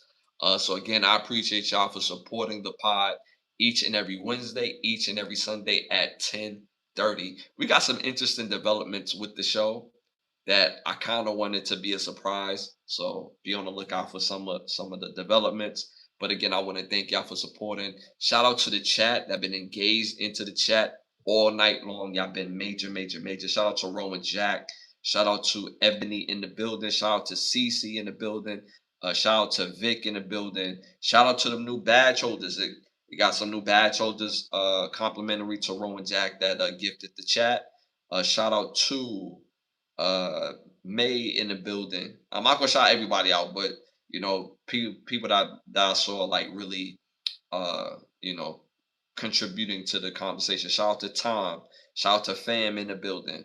Appreciate all of y'all in the building. Major, major love. Shout out to King P in the building. Again, major, major love. Catch you Wednesday, Ash. My dog Cece in the building. You already know the business. And just say with me one time. Go blue. Go blue. Cause y'all, I ain't gonna hold y'all. The other day, y'all was giving me that smoke about my Michigan Wolverines, and I can't find no Ohio fan nowhere. Every time I hit, yo, I gotta pick my daughter up. Yo, my girl calling me, bro. I'm gonna hit you back. Like, no, no, nobody. Nobody got no time for me. That rock that scarlet and gray. Nobody got no time for me. You know what I'm saying? It's quiet. It's real hungry. Like, don't be a stain, aka don't stay lurking. Stay working. I like that, man. Appreciate my dog CC in the building, man. Shout out to Ebony. Facts, 100%. Such powerful reminder that relationships will always take you further than a piece of paper could ever. A resume might get you the interview, but character, the way you treat people, are always built or have are what always built a career and a life. Absolutely agree with that. Shout out to Ebony in the building. Appreciate you as always, man. Again, I'm on every Sunday. I'm on every Wednesday at 10:30. Make sure y'all tap into the videos. I drop videos daily, whether videos or shorts. They come in a plethora. We do this on a very regular basis. Also, make sure y'all tap into the Cannon Brothers Get a Rap podcast playlist. Holds over 600 videos right now, and we talk about everything. So make sure y'all tap into the playlist. Also, I want to thank the presenting sponsor of this podcast, which is Button Snaps, where you get the finest of movies, shows, documentaries, and original content for your viewing pleasure of $4.99. Again, that's Button Snaps. That's the word button hyphenated sign in the word snaps.com. Also, be on the lookout for the new OUV Records music app. It's a fire app, better listen, better visual, still in development, but it's going to be well worth the wait. The artist got hits out the wazoo, and I can't wait for that to be ready for y'all. So be on the lookout for that as well. Also, be on the lookout for Don't Be a Stain t shirts, also in development. We're going to have that probably ready faster than the app, but the t-shirts is in the works as well too. Don't be a stain t-shirts for the podcast. And again, don't be an agent of chaos. Do not be a stain. Do not try to stand out by being negative. Have the ability to stand out by being positive. Lose that Willie Lynch mindset. Lose that it can only be one mindset. The only op we recognize over here is opportunity. We celebrate life culture. Hate has a location. It's just not here. Shout out to my dog Cece. Ash, real quick. Should we get rid of sports betting altogether? No. Hell no. Hell no. You just gotta be on the right side of betting. Like, that's all. That's all. Trust me. You just gotta be on the right side, because when you win, it feels different when you win. It's just when you lose. And nothing is different sports gambling wise than going to the actual places, going to New Orleans, going to Las Vegas to actually go up to that thing to the big board and placing a bet and actually winning. Nah, yeah, we don't want to do that. You just got to be on the right side of it. You just got to hope that the player that you're betting on or the team that you're betting on, it's the right night. You know what I'm saying? Because we done seen basketball players. Yeah, I did not believe that Terry Rozier was throwing games until they showed the proof where he was cooking. He made like three threes in a row. Then he had like two turnovers in a row on purpose. Then his under was like 14 points, and he caught a layup. He got the foul. He made one, miss one, so he got 14. And then he had a turnover, and then he was like, "Yo, my ankle hurt. Now, I mean, y'all gotta take me out." Like, and he didn't come back for the rest of the game. It was like, yo, like, so you just got to be on the right side, and when it's on the right side, hey, man, it feels good. So, and then when you get the right game, it takes your money to a whole nother level. So, what most people don't understand about sports gambling, learn the odds. When they say negative 115, positive 125, there's a difference, right? So what that means is when it's positive 125, that means for every 100 that you put up, they're going to put 125. For every dollar you put up, you're gonna get 125. So if you bet $100, you're gonna walk away with 225. Now, if it's negative 115, that they're saying for every 100 you put up, you're basically gonna win $85. So if you put up 100, you want to walk away with 185. So college sports, football, basketball, those be the sweet spots because you'll find a lot of those games plus 400, plus 500, and you like, yeah, they saying these teams are going to lose. So what that means is if you bet 10 grand on the game that's plus 500, you're going to walk away with 50 grand. That's how that works. So you could turn 10 grand into 50 grand. You could turn 100 into 500. That's how that works. So when it's on your side, you not trying to hear none of that, baby. You know what I'm saying? You done came up, baby. You done just made a salary, baby. So yeah, we nah. Should we get rid of sports gambling? Yeah, nah. We should make sure that the players are actually going to play. If the players do what they do, we do what we do as sports bettors and gamblers, and everybody can be happy. We all could be making this money. You know what I'm saying? All be happy. That's all I'm saying. If you're an athlete, you shouldn't be gambling. Like you making gambling money, so it doesn't make sense to me. Their game to game their game to game checks is ridiculous. So to me, they shouldn't be gambling. If y'all got any other questions, I'll answer, real quick before I get up out of here. But I want to thank y'all for tuning and tapping it. Y'all been absolutely amazing. Ash, you was like F dog while I'm with it. Shit, I get mine for that. Yo, I'm trying to tell you, like when you winning, when you gambling and you winning, and they say, oh yeah, we ain't doing no more of this. You like, ho, what? Oh hell, like it could cause a riot, bro. Like, cause again, gambling and when you take the calculated risk, and again, like when you done turn like 10 racks into like 60, bro, like somebody gonna have to come see you about your money, dog. Like you're like, what? Hell no. Yeah, somebody gotta come and talk to me right now. What? You mean to tell me I bet 25 and with the odds, I could walk out of here with 100? Whoa. Y'all gonna stop what? You talking about crashing. This is something to crash out about. You know what I'm saying? I ain't talking about the robbing banks to 6 banks for $600 or 9 banks for 22K. You know what I'm saying? But yo, this is something to crash out about when they talking about, yeah, you won, but we ain't gonna give you your money yet. What? Oh hell no. Yeah, nah, chill. Nah, sports gambling. Nah, that's just hope that the players. You know what I'm saying? It's not on that. You know what I'm saying? Everybody making money. College athletes, pro athletes. So they shouldn't be blowing the game anyway, but or favoring the game in either way. But me personally, I think you just gotta find hungry players because the hungry players, they not trying to hear none of that. Like they going in. Like Jokic, he's a hungry stat guy. Like you bet on Jokic. Jokic gonna have him about like 20 some points. He gonna have a ridiculous amount of rebounds that you think only exist in 2K, like 17 or something crazy like that. He gonna have like 2 blocks. And mind you, he don't even jump off the floor. He still gets blocks. He's gonna have like 8 assists. Like Jokic is like a stat machine, bro.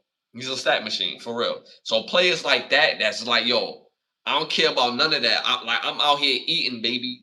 Victor Wembanyama, he don't care about none of that. He out there eating, bro. If he can get 20 blocks in the game, guess what's gonna happen? He gonna get 20 blocks in the game. He not trying to hit none of that. Yo, give me 10 rebounds and chill. Nah, bro.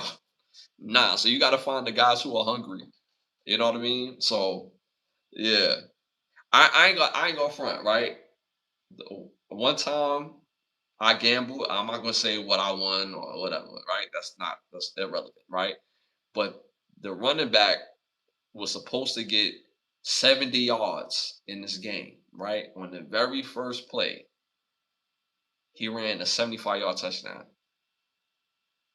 When I tell you, I kept looking at that account like yo, when y'all going? Cause you know how the NFL do. Like sometimes they like to wait to the end of the game to deposit the bread. Like I kept looking at it like, yo, I know they ain't trying to snake me, and I had to wait all the way well into the fourth quarter to see that. I'm like, oh, all right, cause I would have damn sure met y'all in the parking lot. I ain't gonna meet y'all in the lobby. I would have met y'all in the parking lot to get my money. So, but yeah, you know what I'm saying. So, yeah, sports gambling here to stay, baby. All right, y'all. Again, I appreciate y'all for tuning and tapping in. Y'all been absolutely amazing. I salute y'all with both hands. Again, every Sunday, yes, every Wednesday, every Sunday at 10:30. Can the Brothers Get a Rap podcast? Again, I'm Ashley Lovechild. Tap into those videos daily. Again, leave those comments, hit that like, subscribe, and share button. And I appreciate y'all. Y'all already know it's love. And I'm gonna see y'all this Wednesday at 10:30. I'm out.